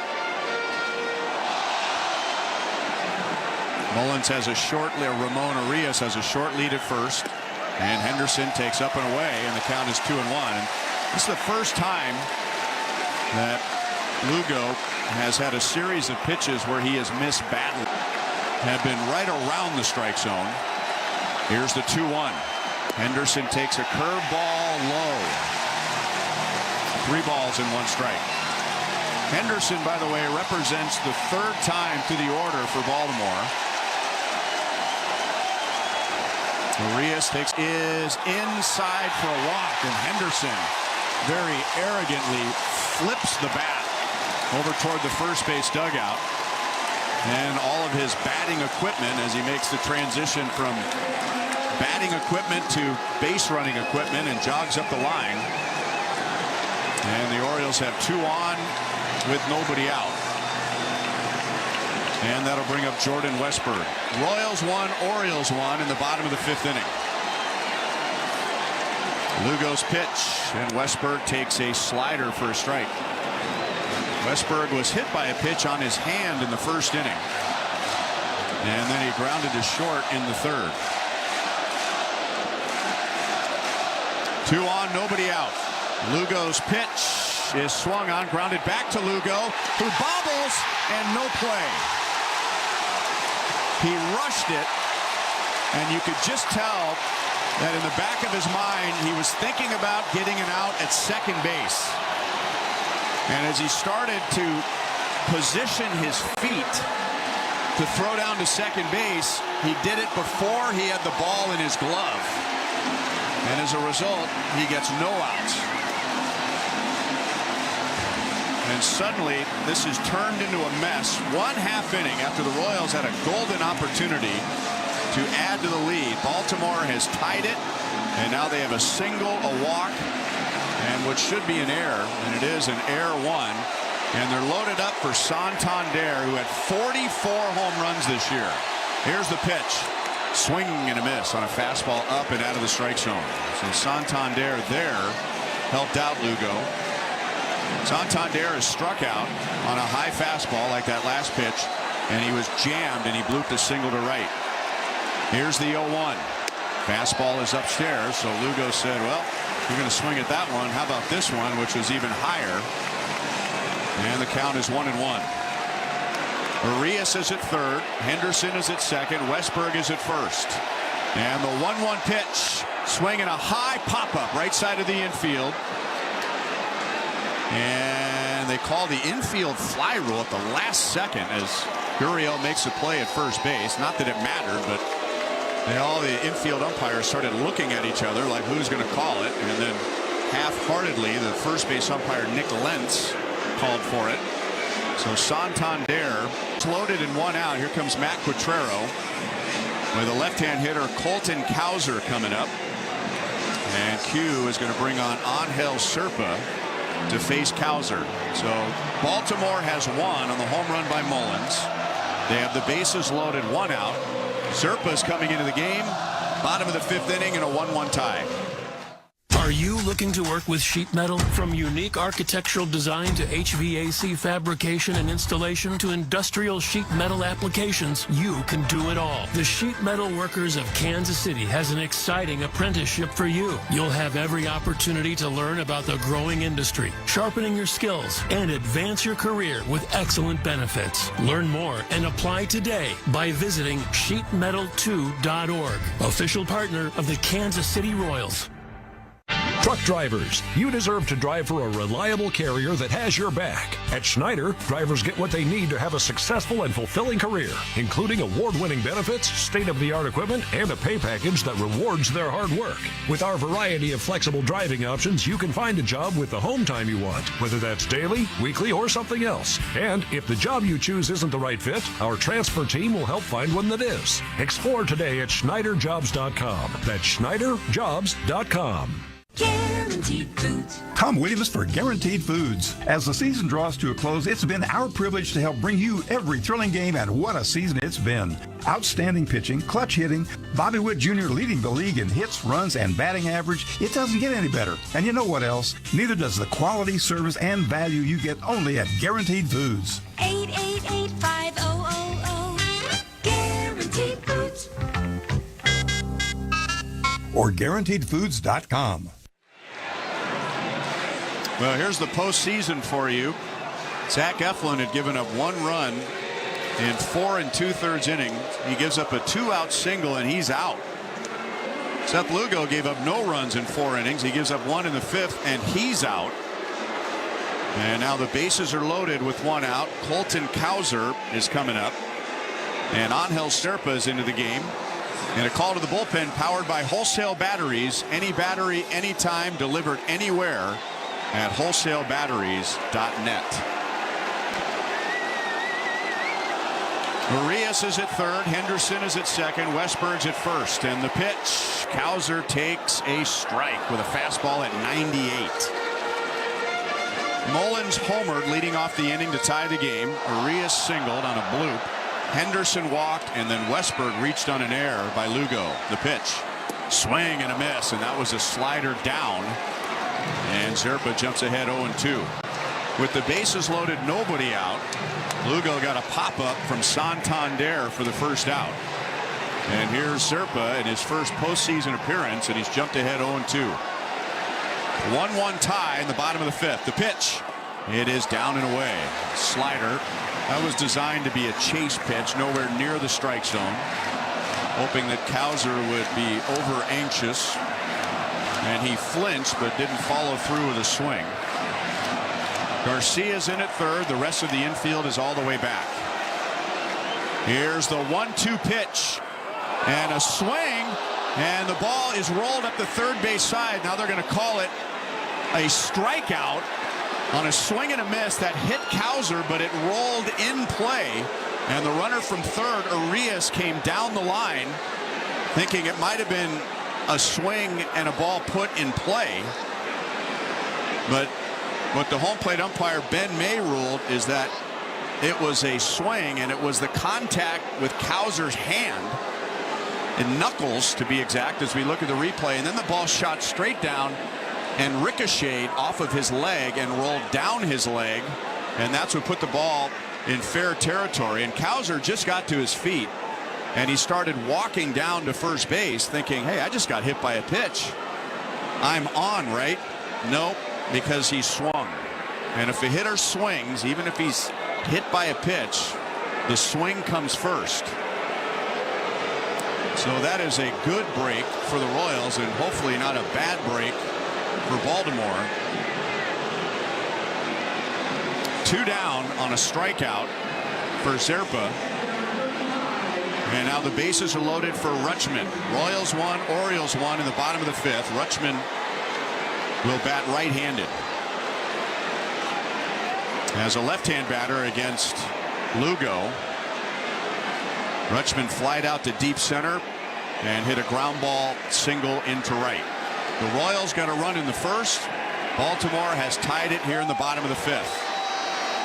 Zerpa winds the pitch. Rutschman jumps back, and a fastball is inside. Ball 1. Zerpa is 1 out away from preventing a big inning. Here's the windup and the 1-0, and it's up and away. 2 balls and no strikes.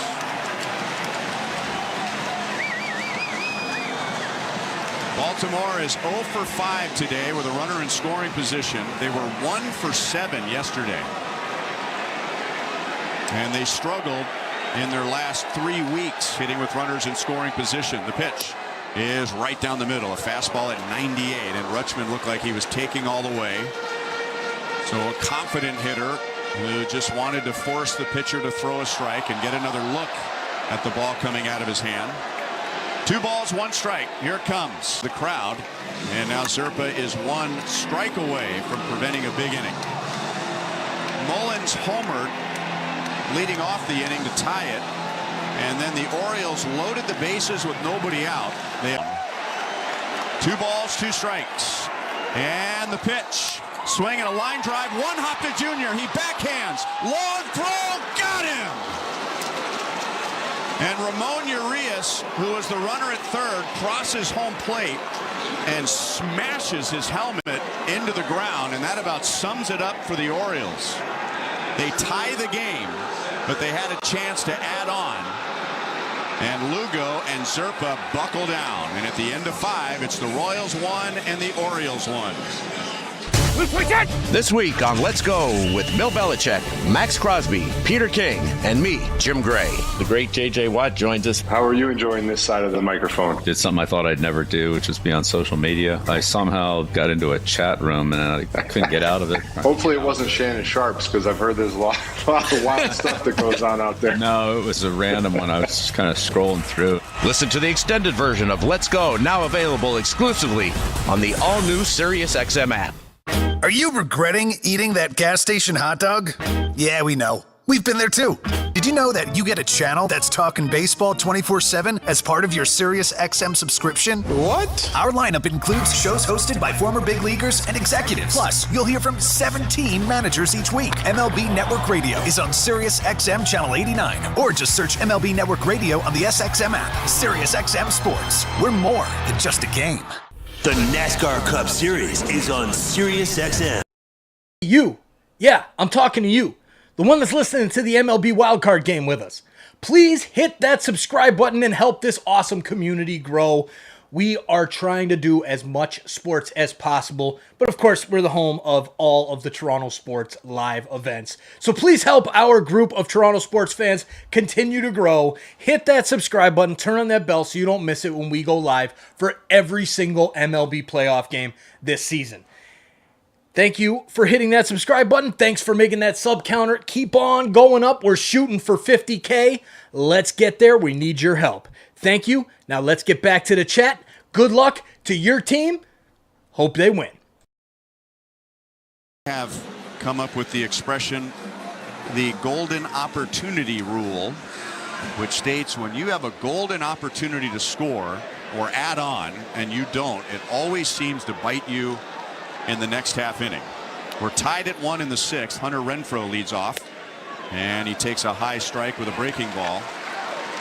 The Royals had a golden opportunity to make the Orioles pay for the failure to throw strikes in the 5th inning and did not. The pitch. Renfroe takes outside. 1 ball, 1 strike. The Royals loaded the bases after 2 outs and nobody on in the 5th with a single, a hit batter, and a 4-pitch walk. But Jacob Webb got MJ Melendez to strike out and in the threat. Here's the 1-1. That's outside. 2 balls, 1 strike. So flip the page, and Baltimore, wouldn't you know it, they get a home run right away leading off the 5th inning and tied the game at 1. But that was not the end of the story in that inning. Here's the 2-1 pitch to Renfroe, and he swings and fouls it straight back. 2 balls, 2 strikes. Immediately after the home run, the Orioles loaded the bases with nobody out, thanks in part to a walk and an error, but they failed to add on, and so the golden opportunity rule shifts to the top of the 6th inning. And Renfroe swings and misses, and he's down on strike. So after being all over the place with a hit batter and a walk, now Jacob Webb over the last 2 innings has struck out the last 2, and that's all Brandon Hyde wants from him today. Yeah, I want to know who has the advantage now with both teams having squandered your rule. And wouldn't you love to see a percentage on your rule? I've never seen a statistic. I've only seen the evidence. Yep. So another pitching change for Baltimore with 1 out. 6th inning. Kyle Isbell is coming up, and we're tied at 1. To a close, it's been our privilege to help bring you every thrilling game, and what a season it's been. Outstanding pitching, clutch hitting, Bobby Witt Jr. leading better. And you know what else? Neither does the quality, service, and value you get only at Guaranteed Foods. 888-5000. Guaranteed Foods. Or GuaranteedFoods.com. Question for you. Would you rather pay $150 a month or $15 a month to work out with the same high-quality gym equipment? At Planet Fitness, you can get top-tier equipment for $15 a month. Plus, save $28 or more when you join them. You just don't pay the same. And it's all in the judgment-free zone. Join Planet Fitness today and save $28 or more when you join for $1 per 10. See Club for details. Where'd you get that grin? Right above your chin. At Andy's Frozen Custard, we love to root for the home team. That's why we've partnered with the Kansas City Royals and the Royals Foundation to make the new Forever Blue Concrete. Crunchy Butterfinger, Spanish Peanuts, and smooth caramel blended with the world's finest vanilla frozen custard. Step up to the plate and try one today. With a smile at Andy's top your day. With a smile at Andy's top your day.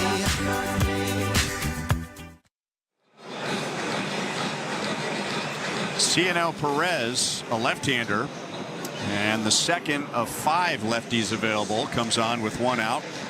6th inning, Royals and Orioles are tied at 1. And this call to the bullpen is powered by Wholesale Batteries. Any battery, anytime, delivered anywhere at wholesalebatteries.net. Kyle Isbell steps in, and the first pitch to Izzy is high and inside with a slider. Isbell has reached on a fielder's choice and hit by a pitch.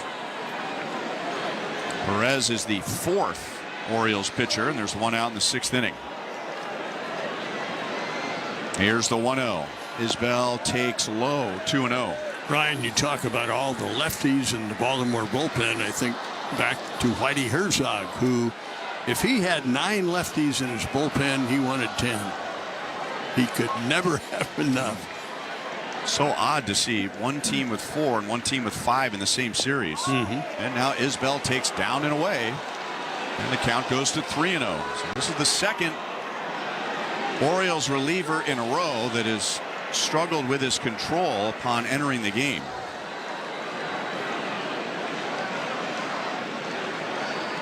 Here's the 3-0, and that is a strike with a fastball at 97. Allow me to insert my rule of lefties or righties coming out of the bullpen, or a combination thereof. First, the 3-1 pitch. Isbell bounces it high to the third baseman Arias, who has to go back to get it, and his throw will be late. So Isbell pounded one, I think, off the plate, and that ball went at least 30 feet into the air. And I don't think any Orioles infielder had a chance to make the play, but it was an easier play for the shortstop Henderson, because he would have been coming in and running towards his target. Arias was backpedaling, and he threw flat-footed, and he threw late. And now Michael Garcia, 1 on 1 out, tied at 1 in the 6th, and the pitch, and Garcia takes a fastball strike over the outside edge. The rule of the bullpen is the more guys that come out of the bullpen for one team, the odds go up. The manager's going to find that one guy, that one pitcher who doesn't have it. Here's the 0-1, and that's a strike. Fastball over the inside edge, and it's 0-2 on Garcia. And I thought maybe Webb was going to be that guy. He came in last inning and hit a batter and then walked a guy on 4 straight pitches, but he struck out Melendez with the bases loaded. Here's the 0-2 to Michael Garcia, and it's down and away with a curveball. 1 ball, 2 strikes.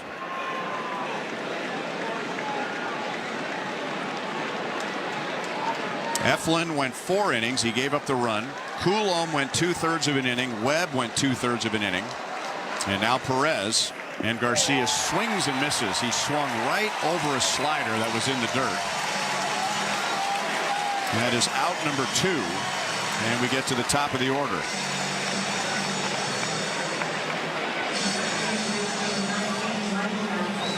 Royals have had quite a few strikeouts today. Eflin had 3, Coulomb 1, Webb 2, and now Perez has 1. So that's 7 in 6 innings.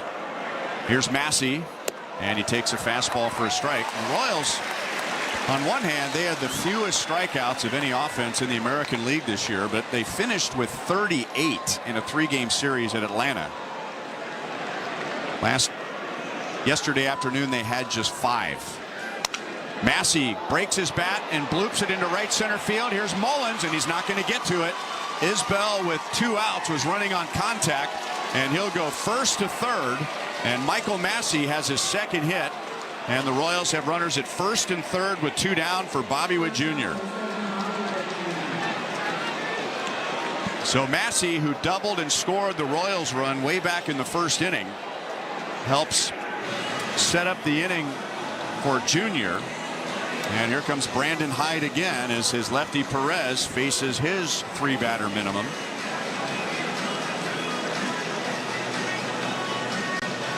And Yenier Cano, a hard-throwing right-hander, will be coming in from the left field bullpen to face Bobby Witt Jr.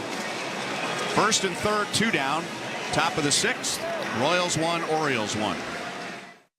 Everyone loves saving money, but you pay from Quick Trip, you save on every trip and every gallon, every time you pay. That's instant savings on everything from snacks to drinks to fuel, just by using QT Pay. No blackout dates, no points, no hoops. So the only jumping you'll be doing is for joy every time you save with QT Pay. Join QT Pay through the QT app today. QT Pay. It just makes sense.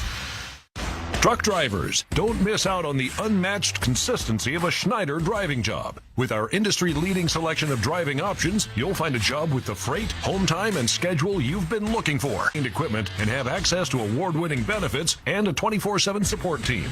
Don't wait. Find a job that offers the stability you need to fuel your career. Search jobs at SchneiderJobs.com. You have a story, something to say. And that's why it matters to us. Who you are matters. Your voice matters. That's why we're listening, digging deeper, investigating, asking why, giving back, celebrating, and sharing your voice. What matters to you? That's KSHP 41.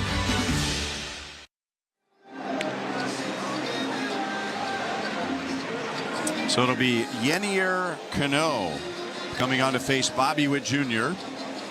with runners at first and third and 2 down in the top of the 6th inning, with the Royals 1 with a run in the first inning and Baltimore 1 with a run in the bottom of the 5th.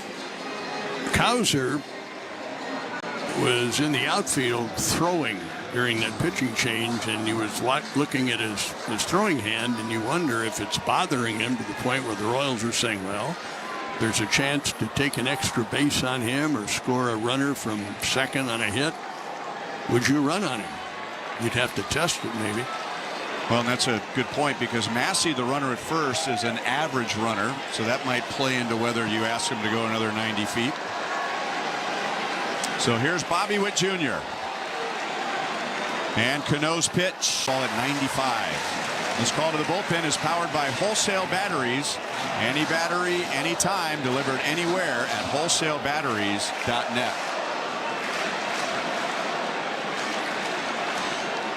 Now the 0-1 pitch. Bobby takes up and away.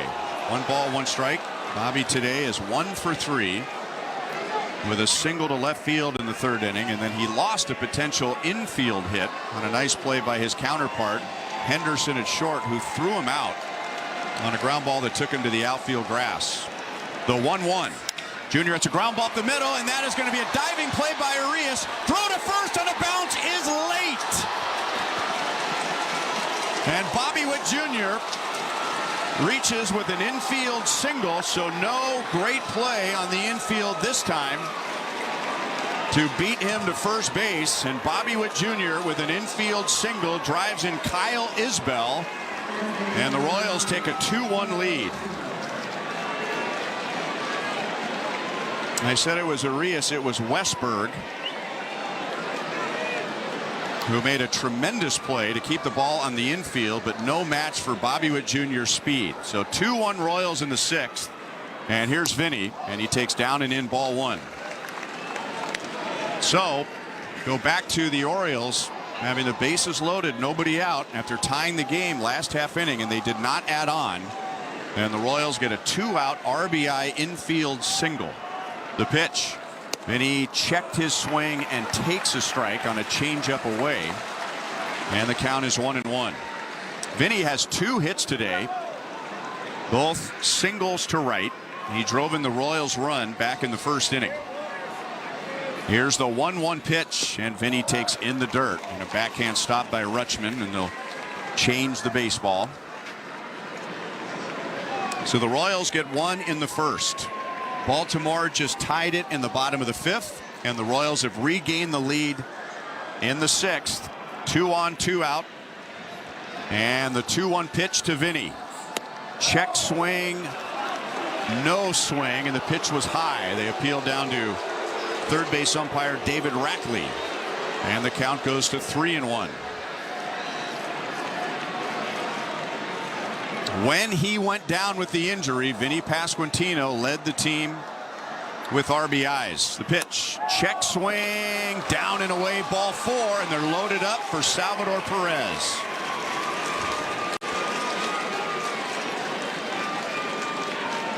And now the Royals, similar to the Orioles last half inning, they have scored their run to take the lead, and now they have a chance to increase the lead with Salvador Perez at the plate and the bases loaded, 2 down. Here's Cano's pitch. Salvi takes a strike, a delayed call by the home plate umpire on a slider that was borderline, looked like it was inside, but close enough. 0-1. Salvi is struck out, single to center, and he's been hit by a pitch. Here's the 0-1. Swing and a ground ball foul to the Royals dugout on the third base side.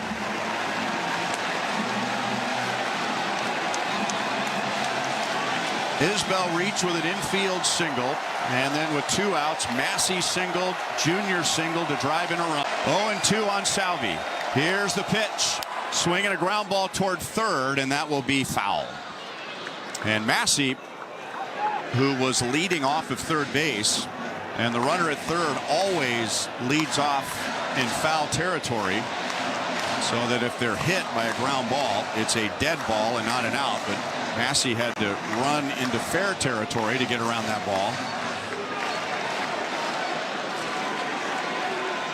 Salvi asks for his timeout to think things over. The infield plays him to pull, shifted over to the left. Bases loaded, 2 down. Cano is ready. And another 0-2 pitch. Swing and a miss. And he got him with a changeup down and in. So there have been 3 situations in the last 3 half innings for a team to get a big hit and a big inning. But all the Royals do in the 6th is regain the lead on Bobby Witt Jr.'s infield single. And we head to the bottom of the 6th inning. It's the Royals 2 and the Orioles 1. Kansas City Royals head groundskeeper Trevor Vance depends on precision John Deere field and mowing equipment from the Van Wall Golf and Sports Turf Division. Equipment's John Deere Golf and Sports Turf is your partner. With sales and support facilities in the Midwest, we have you covered no matter where you operate. We offer the very latest technology in John Deere precision mowing and facilities maintenance equipment. We are your true turf management professionals with certified turf professionals on our team. Find us at vanwall.com. Dispatch, this is Mindy at CM Mows & Son. Hey, you know how to prevent heater breakdowns this winter? Schedule a tune-up. Preventing little problems before they become big ones is what we do here at CM Mows & Son. My team is on time, total pros, and will keep your system in tip-top running order for the winter. Visit cmmowsandson.com to keep your home's heater in tip-top shape. CM Mows & Son. License 202919. Well, I gotta get back to it. Dispatch, this is Mindy. Go ahead. Lowe's knows that to win the job, pros need the best prices. That's why only at Lowe's, MVP's Pro Rewards members can get a volume discount on eligible orders as low as $1,500 at the Pro Desk. That means you get the prices you need to start any job, small or large. Because Lowe's knows pros. Valid in-store only. More terms and restrictions apply. Visit Lowe's.com/terms or Pro Desk for details.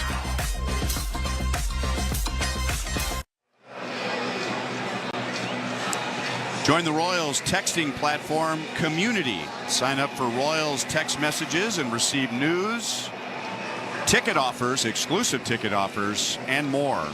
And to join, text Royals to 816-6-ROYALS. Royals 2, Orioles 1. Bottom of the 6th inning. Angel Serpa helped get the Royals out of a mess in the 5th inning. He'll stay on for the 6th. Ryan O'Hearn was the scheduled hitter, a left-hand batter, and Austin Slater will pinch hit for him, a right-hand hitter. And Zerpa's first pitch is a strike with a slider that hit the corner down and away. Ryan O'Hearn was 1 for 2, but he lost a hit in his second at-bat and an RBI on a great play by Michael Massey. Swing and a miss on a slider down, and the count is 0-2. So Slater, batter, and then Mullins. John Schreiber's ready to go. Zerpa speeds up his motion, and he missed inside. 1 ball and 2 strikes. So right-hand batter, left-hand batter coming up. Zerpa winds. Here it comes.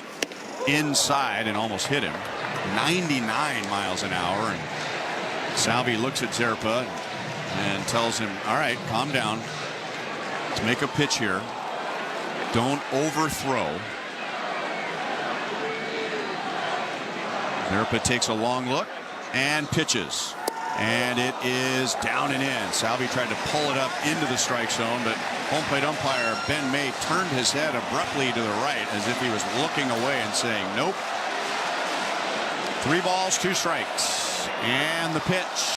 Swing and a miss, and he got him with a slider. So Zerpa goes from 0-2 to 3-2. And Slater strikes out. 1 away, and here comes Matt Quatrero, and he's already pointed to the bullpen. He wants Schreiber. So Angel Serpa gets in a long line of young Royals shooting up big time. He came on with the bases loaded, 1 out. He got a strikeout and a ground out, and now a strikeout to begin the bottom of the 6th. And here comes John Schreiber with nobody on, 1 out. Bottom of the 6th inning. Royals 2, Orioles 1.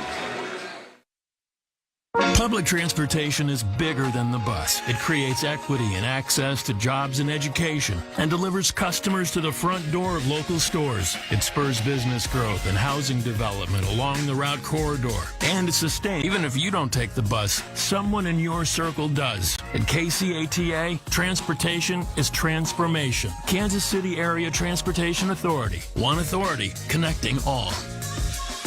Chicago, St. Louis, Baltimore. Kansas City Royals star shortstop Bobby Witt Jr. is always on the road, and Community America's highly rated mobile banking app allows him to manage his money from anywhere. Boston.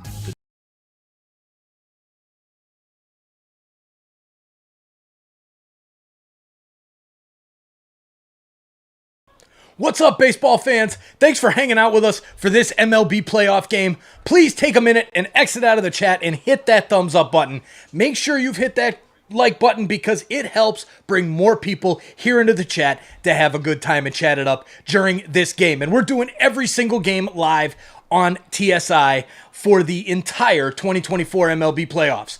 Make sure you've hit that like button. Please share this link out to your friends. It helps bring more people into the chat.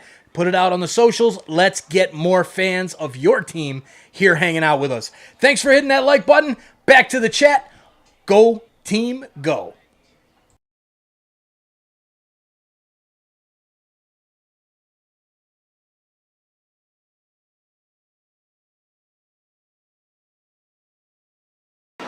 John Schreiber comes on in the bottom of the 7th inning. Royals 2, Orioles 1. And he's going to get right-hand hitting Ryan Mountcastle, who struck out and flied out against Lugo. And Schreiber comes on in relief of Angel Serpa, who got 2 outs in the 5th and 1 here in the 6th and had 2 strikeouts. Schreiber sets up right in the middle of the rubber. And the pitch to Mountcastle is a strike with a slider over the outside edge. It's a 2-1 game in the 6th inning, so you might think that this game has been dominated by pitching. Here it comes. Mountcastle swings and misses way out in front of a breaking ball. No balls, 2 strikes.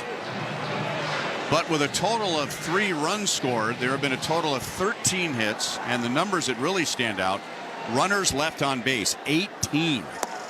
Way outside with a slider, 1 and 2 on Mountcastle.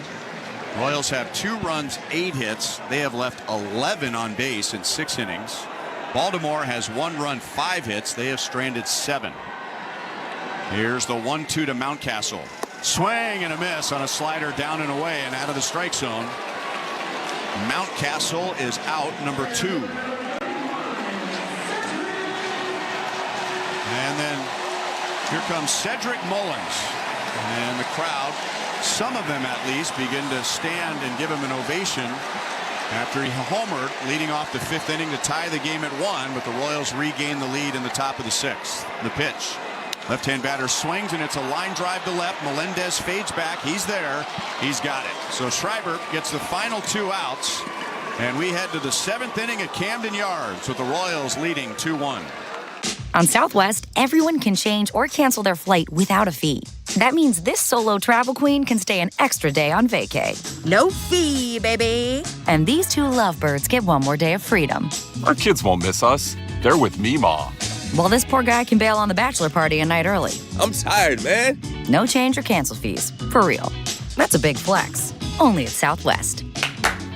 Fare difference may apply. Failure to cancel a reservation at least 10 minutes prior to scheduled departure may result in forfeited flight credits. The UEFA Champions League is back on Sirius XM FC, and this year it's bigger than ever. Absolutely ridiculous from Real Madrid. Merseyside magic from Mo Mo Salah. Now, with more matches featuring soccer's most iconic clubs as they battle it out for European supremacy. What a start for Inter. Haaland scores the hat-trick. From the league phase to the final, the Champions League is on Sirius XM FC 157 and the all-new Sirius XM app. The NASCAR Cup Series is on Sirius XM. Let's go, man!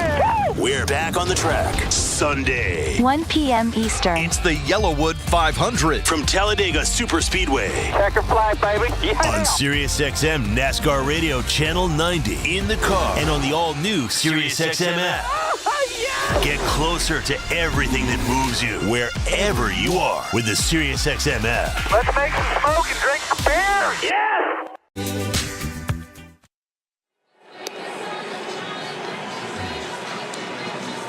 Gain priority postseason access at Kauffman Stadium when you place a deposit for 2025 Royals season tickets.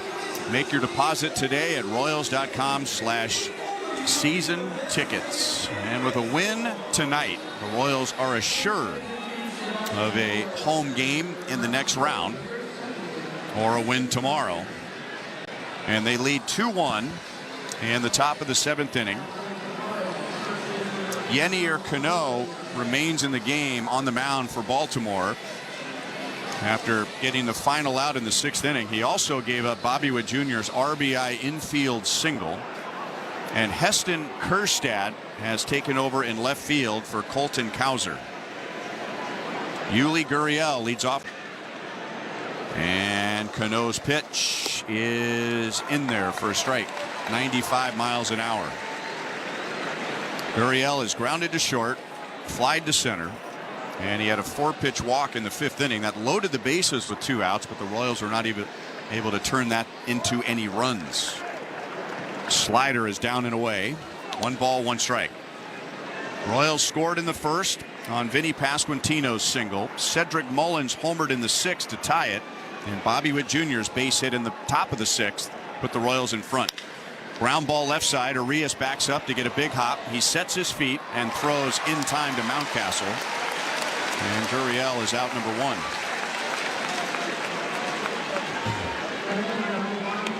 And we're just talking about this last half inning. All of the runners left on base. The Royals have stranded 11. Baltimore 7. And in 3 consecutive half innings,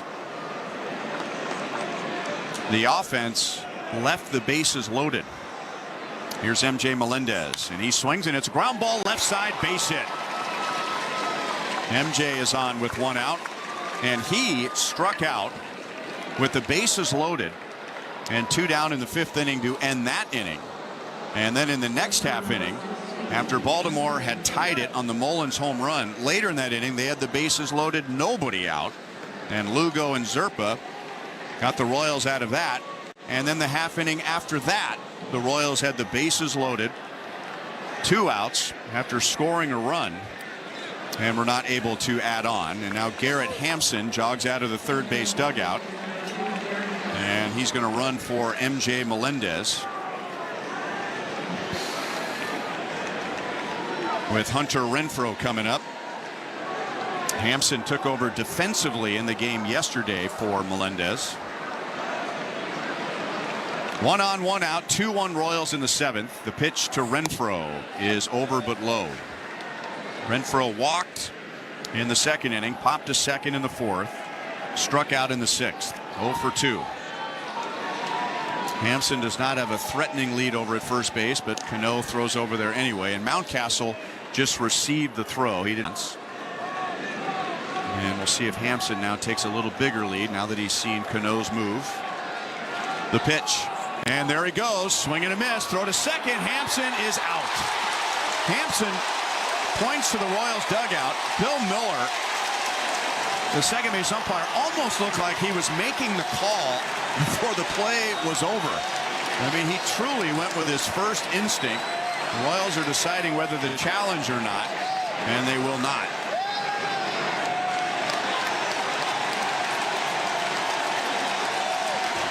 We're getting another look at it now, and yeah, I think the tag was applied by Westberg on Hampson's wrist right before his hand got to first base. So 2 down, nobody on. The 1-1 to Renfroe is down and away.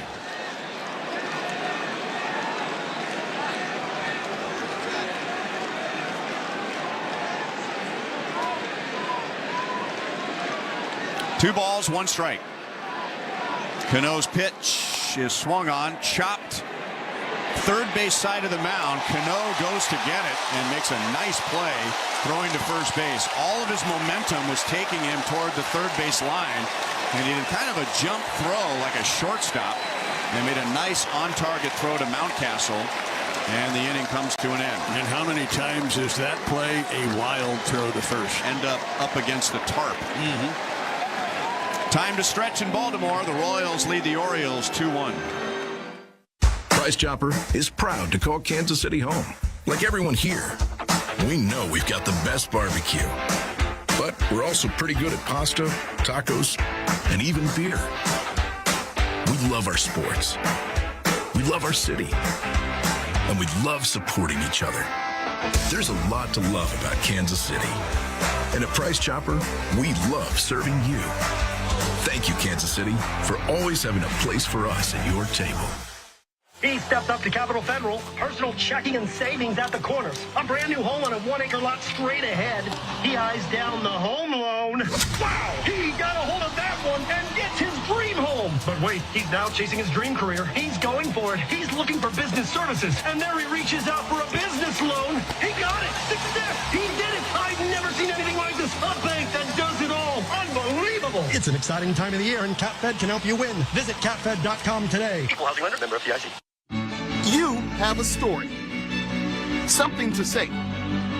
And that's why it matters to us. Who you are matters. Your voice matters. That's why we're listening, digging deeper, investigating, asking why, giving back, celebrating, and sharing your voice. What matters to you matters to us. A voice for everyone. That's KSHB 41. Let's pause for station identification on the Royals Baseball Network. You're listening to the American League Wild Card Series on Sirius XM. Join us after the game on MLB Network Radio, Sirius XM 89. Today's postseason game is powered by Wholesale Batteries. Any battery, anytime, delivered anywhere at wholesalebatteries.net. Royals 2, Orioles 1, bottom of the 7th. John Schreiber got the final 2 outs of the 6th. He stays on with Hampson in left field. And his first pitch is a fastball swung on and missed by Ramon Urias. Hampson had run for Melendez in the top of the 7th inning. Urias is 1 for 2, and he lost an extra base hit to Melendez back in the 3rd inning. Fastball strike over the outside edge, and it's 0-2 on Urias. Urias led off the 3rd inning and hit a blast to deep left, and MJ Melendez in a full sprint caught it and slammed into the wall for an out. The pitch down and away, 1 ball 2 strikes. Urias has also singled.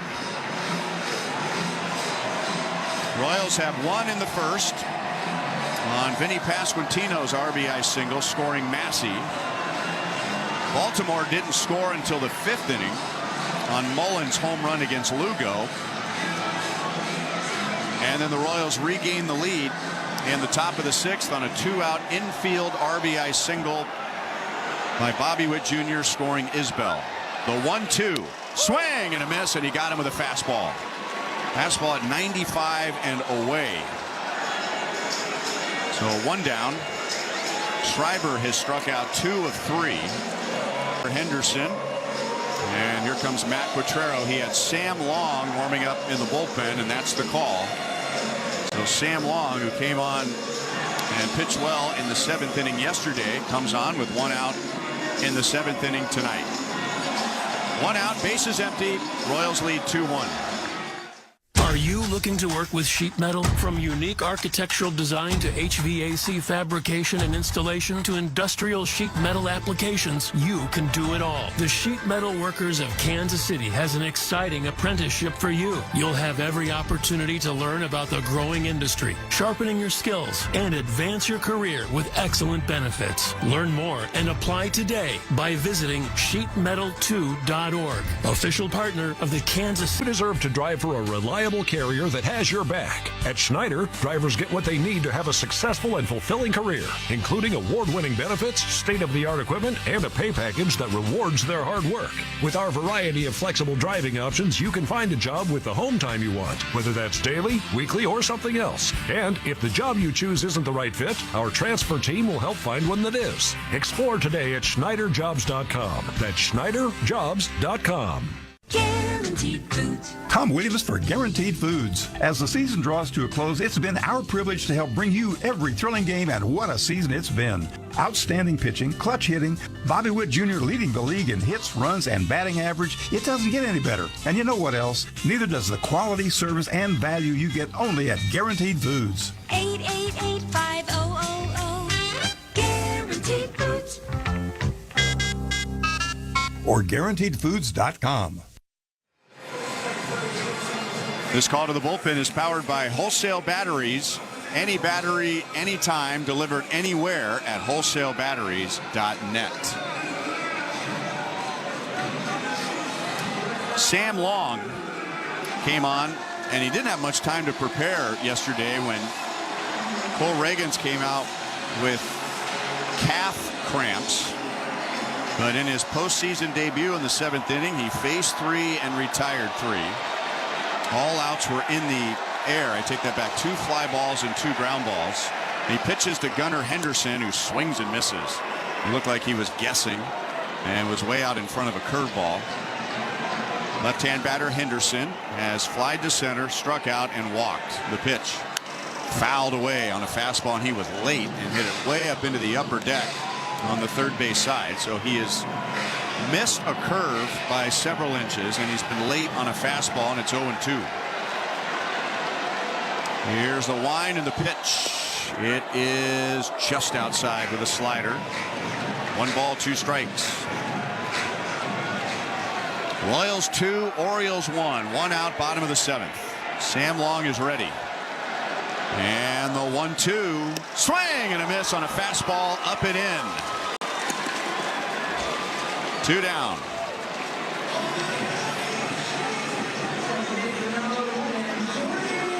And now Jacob Westberg. Royals pitchers have struck out 5 of the last 7.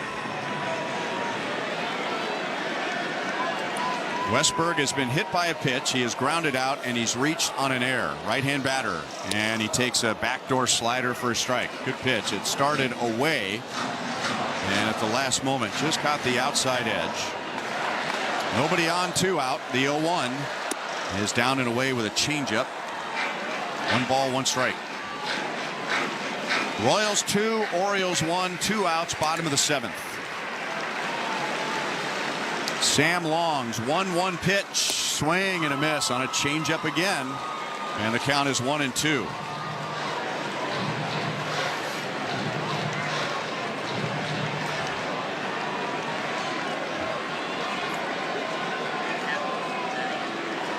Now the windup, here it comes. And he started to swing. They appeal down to first base umpire Nick Lentz. He says no swing. 2-2. Royals pitchers have retired the last 8. And when I say Royals pitchers, that's Lugo, Zerpa, Schreiber, and Long, going back to Seth Lugo's last out recorded in the 5th. The last man who reached is the guy at the plate right now, Westberg, who reached on a fielding error by Lugo. Here's the 3 balls, 2 strikes. Switch hitter Anthony Santander is on deck. He'll bat right-handed against Long if we get that far. Here's the 3-2. Swing and a foul. And that was a slider that was out over the plate. And Westberg, who has a very level swing, he might even kind of swing down on the ball. He hit the top of it and fouled it straight down, but that slider was right in the middle of the plate. So Long might have gotten away with one. The pitch. It is down and in for a walk, bringing up Santander.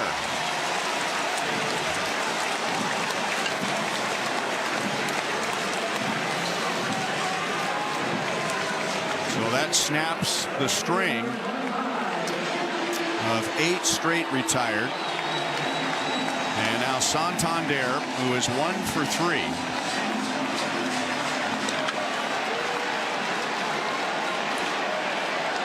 Royals 2, Orioles 1, 2 down, bottom of the 7th. The pitch. Check swing. He went too far. Long went with a curveball, and it was a slow curve, and it was down and out of the strike zone, but you could tell Santander just could not resist. 0-1. The pitch. Swing and a fly ball, center field, deep but playable. Isbell is there. The job done again in the 7th inning. We head to the 8th. The Royals lead Baltimore 2-1. Now through November 1st, SiriusXM is giving away a pair of tickets to every MLB postseason game through the World Series. Listen to MLB Network Radio for the clues and be the first caller to correctly name the postseason hero, and you'll receive a pair of tickets to an MLB postseason game. MLB Network Radio has your chance to win on SiriusXM 89 and the all-new SiriusXM app. No transportation will be included in connection with these prizes. For full contest information and official rules, visit SiriusXM.com/MLB postseason heroes. No purchase necessary. Open only to current SiriusXM subscribers prior to September 22nd. Must be a U.S. resident over the age of 18. You love listening to baseball. You love talking about baseball. You love yelling at your buddies about baseball because they love baseball, and so do we. That's why SiriusXM has the only channel on the radio dedicated to baseball 24/7. It's MLB Network Radio, SiriusXM Channel 89. News, opinions, passionate baseball talk from former players and GMs, plus interviews with players, managers, and executives, and much, much, much more. If you can hear me right now, you've got MLB Network Radio, SiriusXM Channel 89, and on the SiriusXM app. If you love golf, then you should never turn off PGA Tour Radio. Hear from the biggest names in the sport. Champion golfer of the year is Xander Schauffele. I think best round of golf ever in my life. Listen to special shows from people who love the game, like rock and roll legend Alice Cooper. There's a putt, must be 90 feet long, and you make that putt. And get help with your own game. You'll get through your iron shots and have predictable distance. It's all golf, all the time, and on the SiriusXM app. Over 10. See club for details.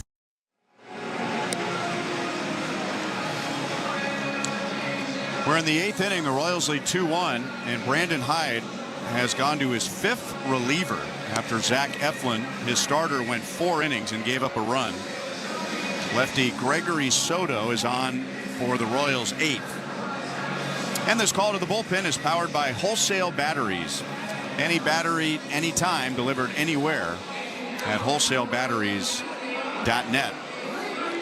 And as you said, Denny, when Jacob Webb came on in the 5th inning, he was the 2nd reliever in that 5th inning. You said Brandon Hyde is probably going to use his entire bullpen tonight. Yeah, he's going to empty the bullpen. But if they do not win the game, doesn't matter. They won't have to worry about a bullpen until next February. Sounds like a good plan for us. Yeah, it does.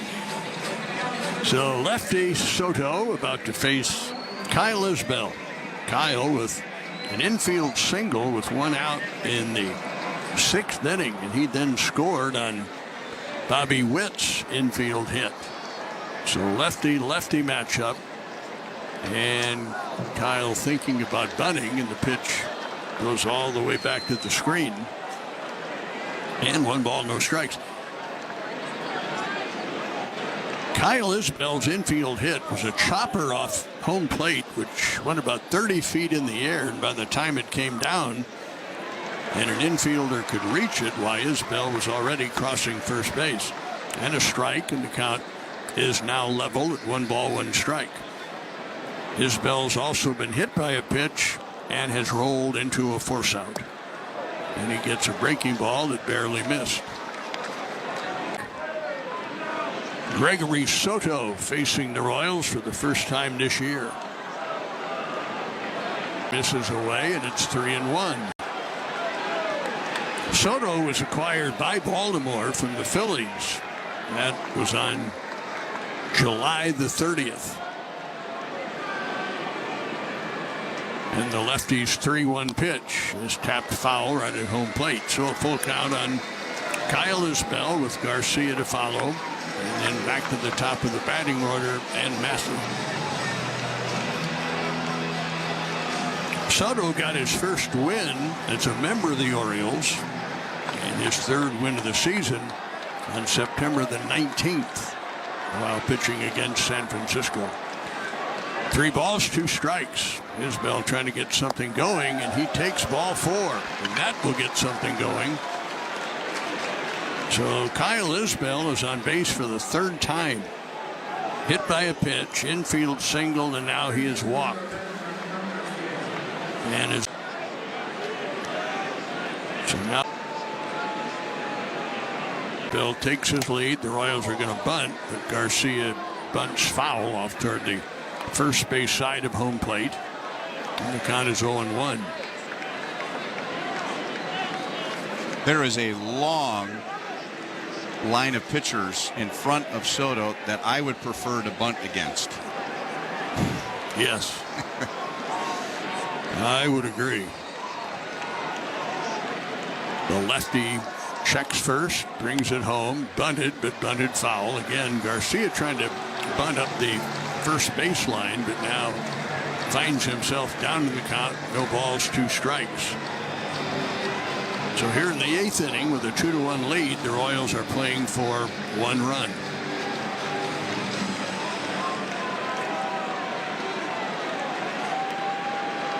Left-handed pitcher, right-handed batter. Michael Massey will be next. And with Isbell at first, Garcia squares to bunt and bunts foul. 3 times he tried to just get it down on the first base side, and 3 times he failed. So that goes as a strikeout for the pitcher. And now out comes Tommy Pham, and he will hit in Massey's spot and in front of Bobby Witt. So 1 on, 1 out, 2-1 in favor of the Royals.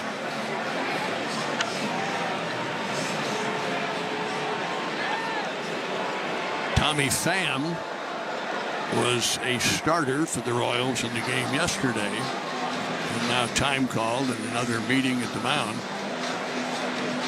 Pham yesterday went 0 for 3, grounded to third, popped to second, and went down swinging, but now he's asked with 1 on and 1 out to hit right here in Massey's spot. And another good outing for Michael Massey, who has singled, doubled, scored the first run. He doubled and scored way back in the first inning on Vinny Pasquantino's single. So in both games as a leadoff hitter, Michael Massey has started the game with a hit. Yesterday it was a single, today it was a double, and he scored a run. And with all that, it's just simply to get a right-handed batter up there facing the tough lefty Soto. Isbell inching off the bag at first, and the pitch is way inside at the knees, and 1 ball, no strikes.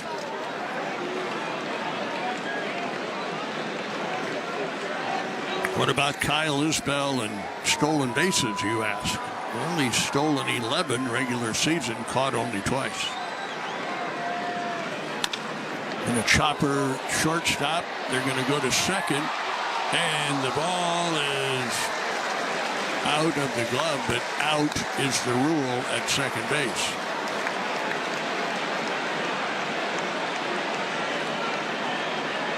So Henderson roaming to his left and just kind of flipped it backhand. Westberg, the second baseman, was able to grab it, step on the base ahead of Isbell. And then he was trying to transfer the baseball from glove to throwing hand, and there really was no chance to get a double play. So what's the hurry? You just make the catch at second base and be happy that you got the out at second, because that's all you had available. This is an interesting one, Denny, because the ball was definitely in his glove, but I think it popped out. After review, the call on the field is confirmed. All right. Here's the angle I'm talking about. Yeah, he's got it, but it popped out before he got his hand near the glove, and maybe that was the gray area that Bill Duplessis was looking at. So the high chopper becomes Henderson, who had to go a long way to his left. So Pham will be at first base, and they're going to make another change. Blanco's going to go in and run. And now we're going to get yet another pitching change. And how many pitchers remain in the Baltimore bullpen? Not sure. Can't be many. Pitching change right here. We are in the 8th. Royals 2, Baltimore 1. Guaranteed Foods. Tom Williams for Guaranteed Foods. As the season draws to a close, it's been our privilege to help bring you every thrilling game, and what a season it's been. Outstanding pitching, clutch hitting, Bobby Witt Jr. leading the league in hits, runs, and batting average. It doesn't get any better. And you know what else? Neither does the quality, service, and value you get only at Guaranteed Foods. 888-5000. Guaranteed Foods. Or GuaranteedFoods.com. Question for you. Would you rather pay $150 a month or $15 a month to work out with the same high-quality gym equipment? At Planet Fitness, you can get top-tier equipment for $15 a month. Plus, save $28 or more when you join now during our Strong Choice sale. Our weights weigh the same, you just don't pay the same. Enjoy free fitness training and 24-hour access at most clubs, all in the judgment-free zone. Join Planet Fitness today and save $28 or more when you join for $1 down, $15 a month, cancel anytime. Deal ends October 10th. See club for details. Where'd you get that grin? Right above your chin. At Andy's Frozen Custard, we love to root for the home team. That's why we've partnered with the Kansas City Royals and the Royals Foundation to make the new Forever Blue Concrete. Crunchy Butterfinger, Spanish peanuts, and smooth caramel blended with the world's finest vanilla frozen custard. Step up to the plate and try one today. With a smile at Andy's happier day.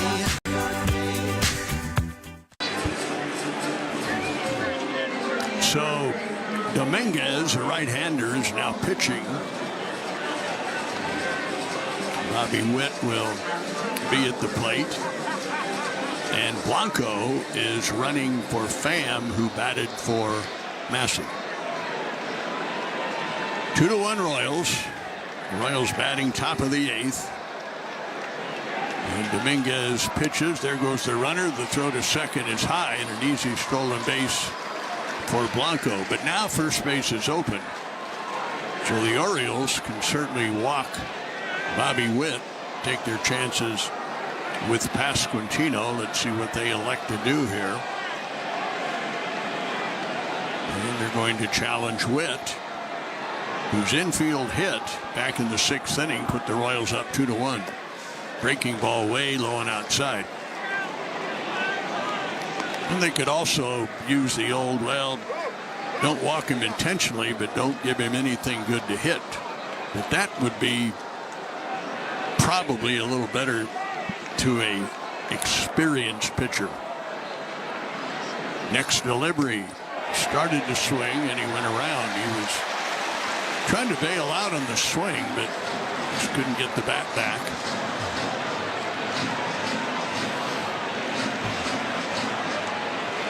So now Bobby Witt digs in, runner at second. In comes a pitch, and a half-swing foul ball. By the way, this call to the bullpen is powered by Wholesale Batteries. Any battery, anytime, delivered anywhere at wholesalebatteries.net. Now the crowd roaring as the count goes to 1-2 on Witt. Blanco at second, 2 out, 8th inning, 2-1 Royals, and a swing and a miss. And Dominguez got him to go for a breaking ball that was well off the plate. And down goes Bobby Witt, down go the Royals, and the score remains as we go to the bottom of the 8th. Royals 2, Baltimore 1. Progressive presents Renter's MVP's Most Valuable Possessions. Today's MVP, Joe Fallon's bedroom mini fridge. Sure, this pint-sized chiller's max capacity is 3 soda cans, but what it lacks in stature, it makes up in cooling strength. Each beverage a perfect 37 degrees every time. And the 2 feet Joe walks to get a drink, priceless. That's why his mini fridge is today's MVP. Keep your most valuable possessions protected by bundling your renters and auto insurance with Progressive. Progressive Casualty Insurance Company affiliates and other insurers not available in all states. Show your Royals pride with a Royals MasterCard from Commerce Bank, a proud partner of the Royals. Be the ultimate Royals fan when you carry the Royals MasterCard. Apply today at a Commerce Bank location near you or online at commercebank.com/Royals. Enjoy discounted Royals tickets and earn unlimited points towards game day experiences and more. Visit your nearest Commerce Bank location for more details. Commerce Bank. Challenge accepted. Subject to credit approval. Wholesale Batteries, one of the largest stocking battery specialists in the Midwest region. Automotive, commercial, marine, RV, motorcycle, ATV, watercraft, lighting, telecommunications, and uninterruptible power supply. Wholesale Batteries, any battery, anytime, delivered anywhere at wholesalebatteries.net. Wholesale Batteries with trusted brands like C&D, Odyssey, Enersys, PowerSonic, CSB, Leosh, Uwasa, and East Pendeca, serving commercial, industrial, OEM, and retail customers. Wholesale Batteries, any battery, anytime, delivered anywhere at wholesalebatteries.net. Here's Chris Bubich for a second straight game in the 8th inning in a 1-run game. He got the job done yesterday afternoon, getting 2/3 of an inning and setting up for Lucas. Lucas Urseg got the final out of the 8th and the save in the 9th. This is anytime, delivered anywhere at wholesalebatteries.net. And Dairon Blanco, who pinch ran for Pham had pinch hit for Massey. Blanco remains in the game and he goes to left field, and Garrett Hampson, who was in left, takes over at second base. There are 26 players on a postseason roster. Both managers seem intent, Ryan, on using all 26 of their boys in this game. That's why they're there. So Bubich will face Kjerstad. Kjerstad gets his first plate appearance. It's a lefty-lefty matchup for Bubich. And here we go, bottom of the 8th. First pitch is fouled away. Strike one. Bubich made his postseason debut yesterday. Ryan told you what he accomplished. And here he is again in a 1-run game. Back comes a breaking ball, and it's hit off the end of the bat, softly out to Witt, who makes the catch right behind second base. So Kjerstad put a decent swing on the pitch, but he hit it right off the end of the bat. So a soft looping liner to Witt.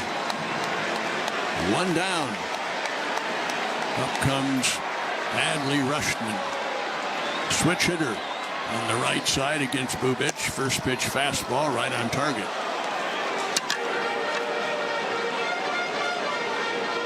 No balls and one strike.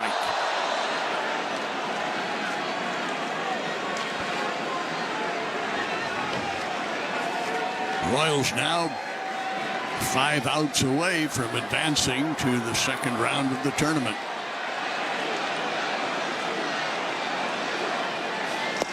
Swing and a miss. So Bubich.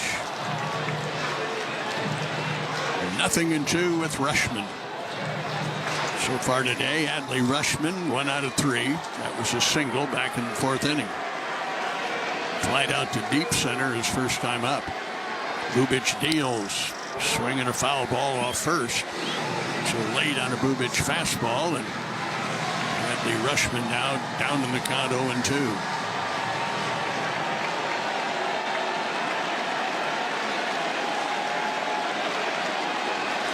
Bubich picks off the sign. Salvi sets the target down and away, and that's exactly where the pitch was, but too far down and away to be called a strike. 1-2 to Rutschman.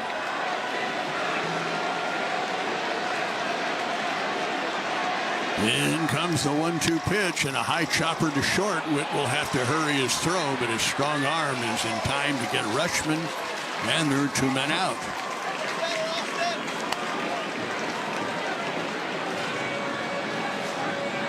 That will bring up Austin Slater. Slater struck out when he batted for Ryan O'Hearn in the 6th inning.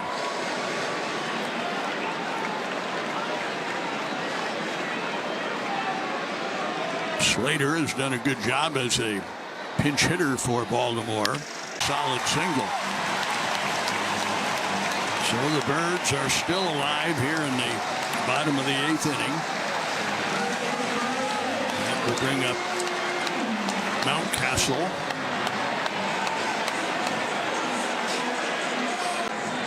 It is 0 for 3 with 2 strikeouts. Tying run at first, 2 out 8th inning.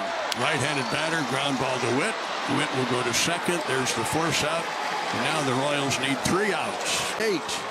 The Royals lead Baltimore 2-1.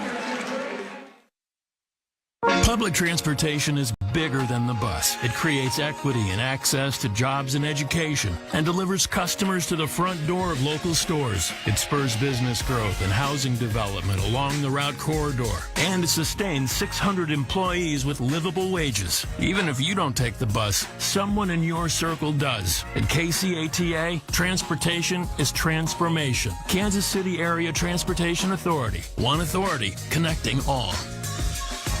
Are you losing your hair and your confidence? Let Dr. Darling personally help you on your progressive hair loss journey. Dr. Darling offers both medical and surgical solutions tailored to you. No sales team or gimmicks, just science, expertise, and 2 decades of experience. You can reach Dr. Darling at darlinghairrestoration.com or call 816-792-3400 to schedule a hair consultation.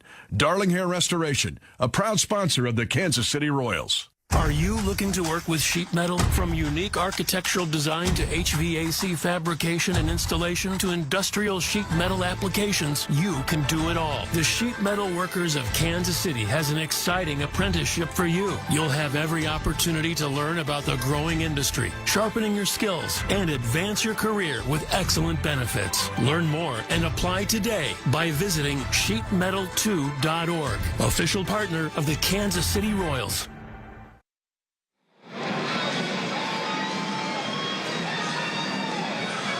Sir Anthony Dominguez getting ready to face pretty much the heart of the Royals order. Will be the 3, 4, and 5 hitters, Pasquantino, Perez, and Gurriel. So the Royals with a 2-1 lead. Baltimore failed to score in the game yesterday, and they had the grand total of 1 run in 8 innings today. It is very difficult, extremely difficult, if not impossible, to advance in the postseason if you score 1 run in 2 games. But, so here's Vinny. He's been on 3 times. He takes ball 1 from the right-hander. He singled in the 5th. He walked in the 6th. Leading off, top of the 9th. Strike inside corner.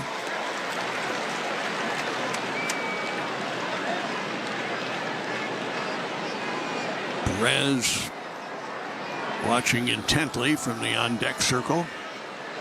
Right-hander almost hit Vinny in the kneecap. He jumped back and takes away inside ball 2. 2 balls, 1 strike, and the Royals DH.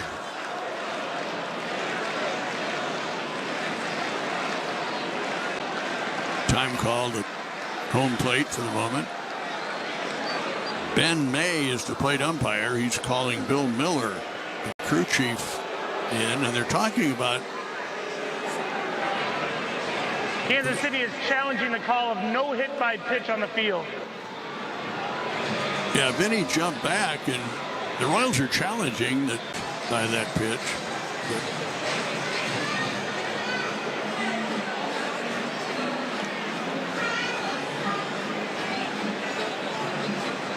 I don't know. That's close. Yeah, it is. It's so close, but I don't see any movement on his pant leg. And that's what they're going to be looking at New York.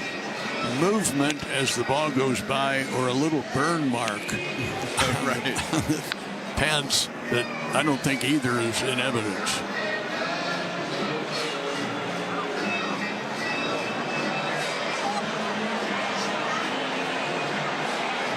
I will say this. I don't think Vinny acted as though he was a guy who got hit by a pitch. Now, if it just nicks... confirmed the batter was not hit by the pitch. Now they just confirmed that Vinny was not hit.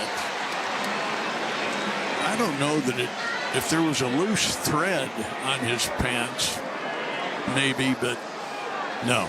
Or a loose... So after all that, 2 balls, 1 strike. And the pitch is low and in sight.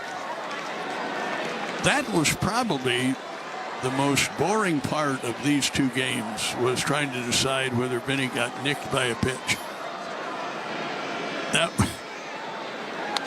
And now he hammers one way foul and way down the right field line. 3-2, the count to Pasquantino, trying to get something going here in the top of the 9th. Baltimore, in the bottom of the 9th inning, will have their 8th, 9th, and first place hitters. Dominguez brings it in, and near second base is the shortstop Henderson to make the play, and 1 down.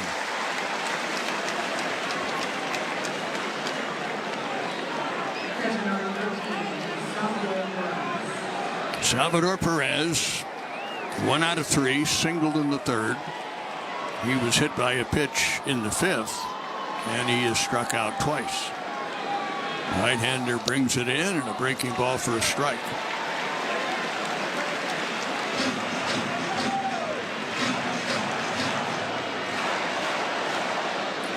Dominguez struck Salvi out in the game yesterday to strand a couple of runners, and now gets Salvi to chase a hard slider down and away. No contact. And the count is 0-2.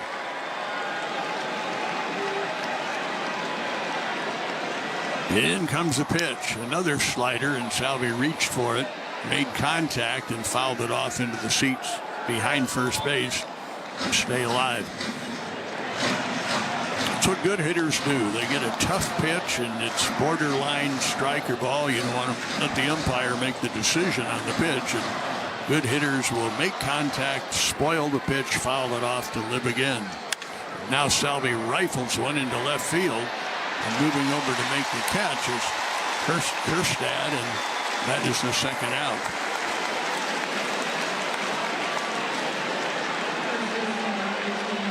That will bring up Gurriel. Yuli Gurriel has walked. He is 0 for 3. Royals needing 3 outs. Bottom of the 9th.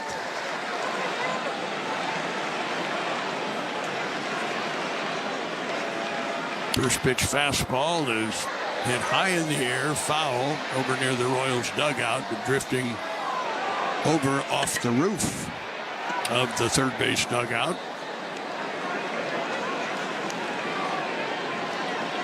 Strike 1 on Gurriel.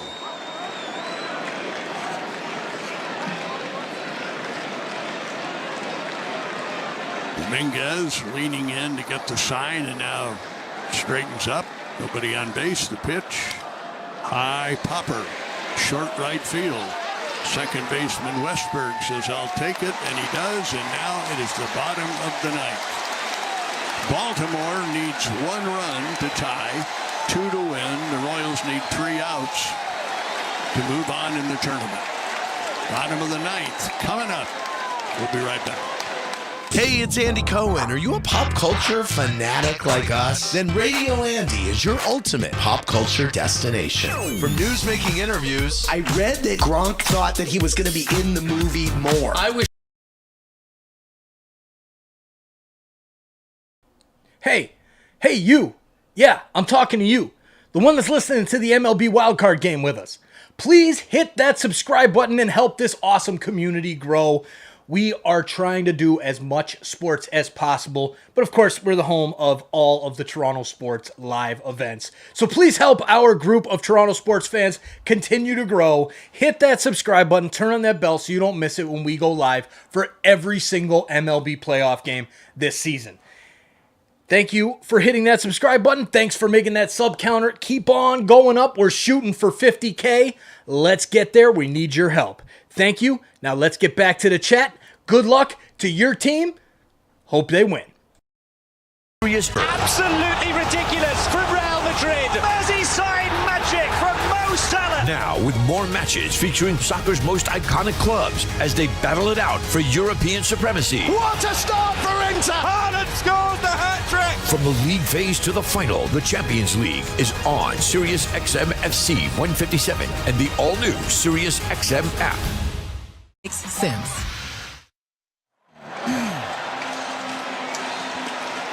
Lucas Erceg is in for the bottom of the ninth inning, and the Royals leading 2-1. This call to the bullpen is powered by Wholesale Batteries. Any battery, anytime, delivered anywhere at wholesalebatteries.net. And Denny, yesterday afternoon, Erceg had to get 4 outs. That was against the 3-4. Tonight he needs to get 3 outs against the 8, 9, and 1 hitters. And yesterday, Ryan, he walked the leadoff man in the ninth inning. That was Ryan O'Hearn. And then he went 2-0 with Adley Rutschman.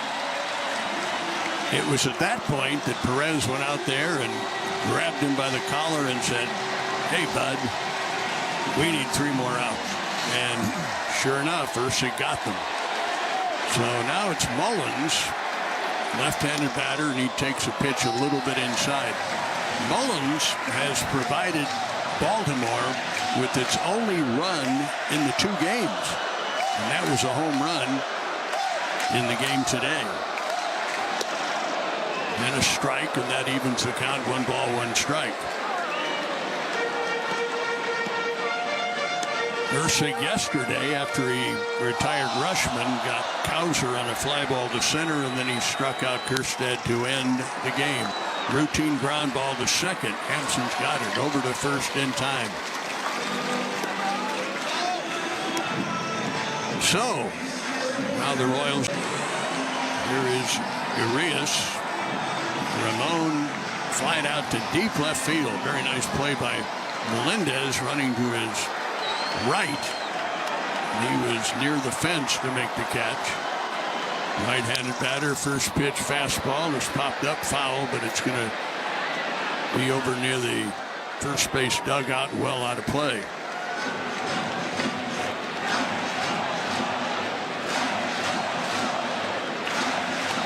Nobody on, 1 out, bottom of the ninth. Baltimore 2 outs away from elimination. Royals 2 outs away from going to New York.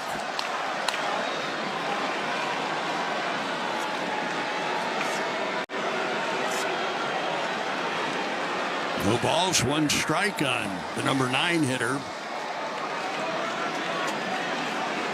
Right-handed pitcher, right-handed batter. Gunnar Henderson will be next. Erceg's pitch. Breaking ball hit sharply to third, but fielded. Garcia to first, and the Royals need 1 out. So 2 ground ball outs.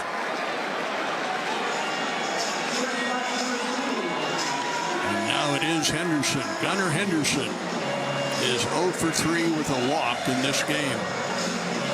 Yesterday, Gunnar Henderson was 0 for 3 with a walk. Left-handed batter. Baltimore's last hope. First pitch misses away, ball 1.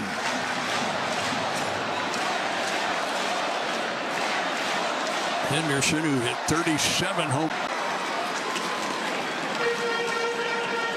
1 ball, 1 strike.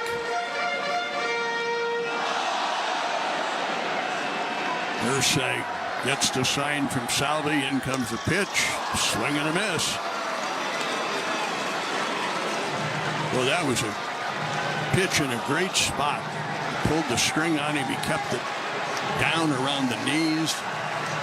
So a perfectly placed changeup brings the count down to 1-2 strikes and a swing and a miss, and the Royals are going to advance. So Ursig again gets the job done. The Royals pitching staff just brilliant in the 2 games. And the guys congratulating one another in the center of the diamond here at Camden Yards. So congratulations all the way around. The coaches shaking hands, the players making a rather orderly little congratulation line as they cross over the pitcher's mound, and the Baltimore Orioles have been vanquished. So they're on the green grass at Camden Yards. And the Royals now, after probably a celebration in the clubhouse, can really turn their attention north to New York. And they will open a series against the Yankees in a couple of days. Final score, Royals. Tom Williams for Guaranteed Foods. As the season draws to a close, it's been our privilege to help bring you every thrilling game, and what a season it's been. Outstanding pitching, clutch hitting, Bobby Witt Jr. leading the league in hits, runs, and batting average. It doesn't get any better. And you know what else? Neither does the quality, service, and value you get only at Guaranteed Foods. 888-5000. Or GuaranteedFoods.com. Let's go soil. Did you just say soil? Yep. Before we plant our grass seed this fall, I really think we could use some fresh topsoil around the lawn. Whoa. Sounds like a lot of work. We'll place the topsoil where spread it out for us, and we'll only pay for the amount we actually need. Wow, I'm liking the sound of that. To get started, we just go online to AmericanTopsoil.com or dial 913-888-SOIL. Question for you. Would you rather pay $150 a month or $15 a month to work out with the same high-quality gym equipment? At Planet Fitness, you can get top-tier equipment for $15 a month. Plus, save $28 or more when you join now during our Strong Choice sale. Our weights weigh the same in 24-hour access at most clubs, all in the judgment-free zone. Join Planet Fitness today and save $28 or more time. Deal ends October 10th. See club for details. Bases. 1 run is in. 2 runs are in. And the Royals 30-30 club begins with Bobby Witt Jr. The coronation continues. There she goes. Deep left center field. And that ball is long gone. Diving play at shortstop. Perfect throw. Tag in time. And the inning is over. Kansas City Royals. The guys continue to mingle around the home plate area, about halfway between the home plate area and the dugout on the third base side. And now they're putting on some new T-shirts. Is the theme when this series started. Well, obviously the Royals have proven that they are October ready, as they just completely shut down the Baltimore offense. The Orioles scored the grand total of 1 run in the 2 games. And that 1 run was supplied by Cedric Mullins, who he hit 18 home runs this year, but Cedric is more of a line drive type hitter, not really the home run guy. They had a player in their lineup, Santander, who hit 44 home runs. But the Orioles were just completely throttled by the Royals pitching, starters and the bullpen. And the bullpen, Ryan, continues to be a shining light for the Royals here in the last 2 or 3 weeks. Boy, you got that right, Denny. And I go back to when we were here in April. The Royals had lost 2 out of 3 at home against Minnesota, scored nothing. And they scored 11. I think they beat the Twins 11-0 or 11-1. And came here for a big challenge against a team that won 101 games last year. And the Royals lost 2 out of 3. But in the 2 losses, they had 3-0 leads. And Baltimore 2 years ago was one of the best in the major leagues and come from behind victories. So for them, that was nothing new. That's just what they do. That's what they do at home. But that was a different bullpen.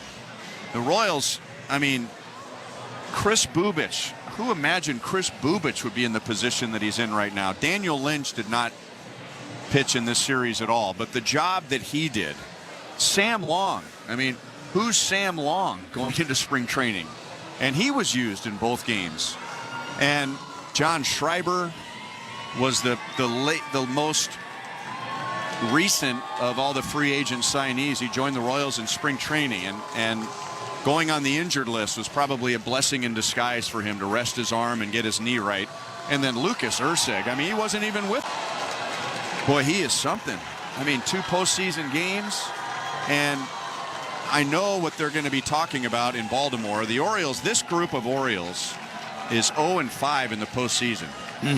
They've been swept in 2 postseason series, and they have scored 2 runs, 8 runs, 1 run, 0 runs, and 1 run.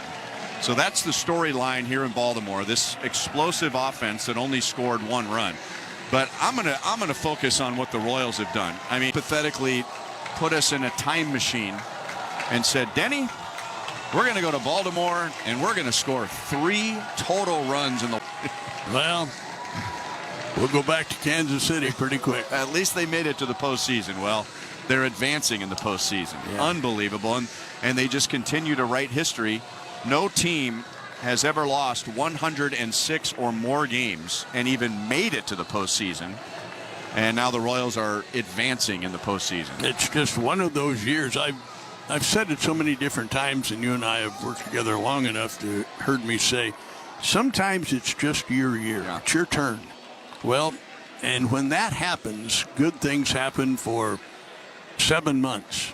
You get breaks. You may have, how many comebacks late in a game have the Royals realized over the course of this year? Many, many, many. We talked about the pitching and bullpen and starters, and in this series it was just lights out. But I want to say one thing here, and we talked early in this game about moving runners. Bobby Witt has driven in the winning run in both these games with a ground ball single to left field. That was in the game yesterday. Today it was an infield single which scored Kyle Isbell with the winner. But I want you to put your score sheet in front of you and tell me what Bobby Witt did in the first inning today. We talked about moving runners. He made an out, but you know what he did? He moved a runner. He moved the runner. He moved Massey from second to third, and then what happened? Then Benny singled, a sharp single. Royals had a run. They won the game by 1 run. So Bobby Witt, who also, by the way, had another single in the 3rd inning, there's your superstar. Let's say that. There's your superstar. He didn't really give himself up in that ground ball to second base in the 1st inning, but he made sure he was going to get that ball on the right side to get the runner to third. The Royals were able to move runners in this series. Baltimore, not at all. Royals move on. Yeah, you said that perfectly, and I was thinking that at the time you have a runner at second base with nobody out, and it's easy to get caught up in the moment and start thinking, hey, let's get a big inning. That doesn't usually happen in the postseason because you're facing really good pitching. Yes, there are big innings, and in 14 and 15 we saw plenty of them. But as I learned, this is not my opinion, as I learned in 14 and 15, if you have a chance to score a run, you have to score a run. So Massey's at second base and nobody out. You got Bobby coming up. You got Vinny coming up. You got Salvi coming up. Big inning would have been great, but they had to make sure that they scored that run. You can't opportunities. And as it turns out, I mean, that ends up being a big run because how many times the teams lead? There were opportunities all over the place. But yeah, your superstar player gets jammed, but he gets a ball to the right side and gets a runner to third base. Instead of striking out. Right. And the runners. Or popping up or, yeah. It was an out, but it was a productive out. And as you said, just get a run. And Baltimore, and we learned yesterday, they're really struggling offensively. Okay, we knew that. What did that 1 run in the 1st inning do today? How much pressure did that 1 run the Royals scored today put on them? Well, what did they do from that point? They scored, what, 1 run? On a home run. No, so they really weren't able to produce a run and move runners. It was a home run. And later in that same inning, they had the bases loaded and nobody out and didn't score a run. And by the way, Seth Lugo was great for 4 innings. I mean, all things considered, he got into some trouble. He made an error. He walked a guy. He made an error to load the bases. But Matt Quatrero stuck with him with the bases loaded, nobody out, and he got a pop-up from a guy who hit 44 out. So, yeah, it's and this was in our roundtable discussion in the pregame that Baltimore had a big spike in home runs this year. They went from 10th in the league last year to 2nd in the league this year. So that looks good. You score a lot of runs. But when you're not facing 3, 4, and 5 starters and mediocre relievers, you better have a plan B and a plan C. And they did not today. Let's go down to the field, and here's Steve Stewart with Michael Massey. Michael Massey, 5 days ago, you young guys all celebrated your first champagne shower and clinching a playoff spot. 5 days later, here you are again, October-ready T-shirt on, and another celebration. Congrats. How does it feel? Feels amazing to do that all year and to come out and play the way we did in this environment was just awesome. You said it all. This environment coming here, just like your forefathers, including Salvi, 10 years ago came here and won the first 2 games of a best-of-7. You guys won 2 here these last 2 days. So much of it was pitching. I want to get to your day. But what can you say about the pitching in this environment against that offense? Yeah, I mean, these guys, they've done it all year. It's been our identity all year. They come out and put up zeros and allow the offense to scratch a few across. So just incredible all year. Of course, the pitching needed some defensive help. MJ made that great catch in the 3rd inning, and then you wind up making a great catch, robbing your ex-teammate Ryan O'Hearn. Yeah, just trying to make a play.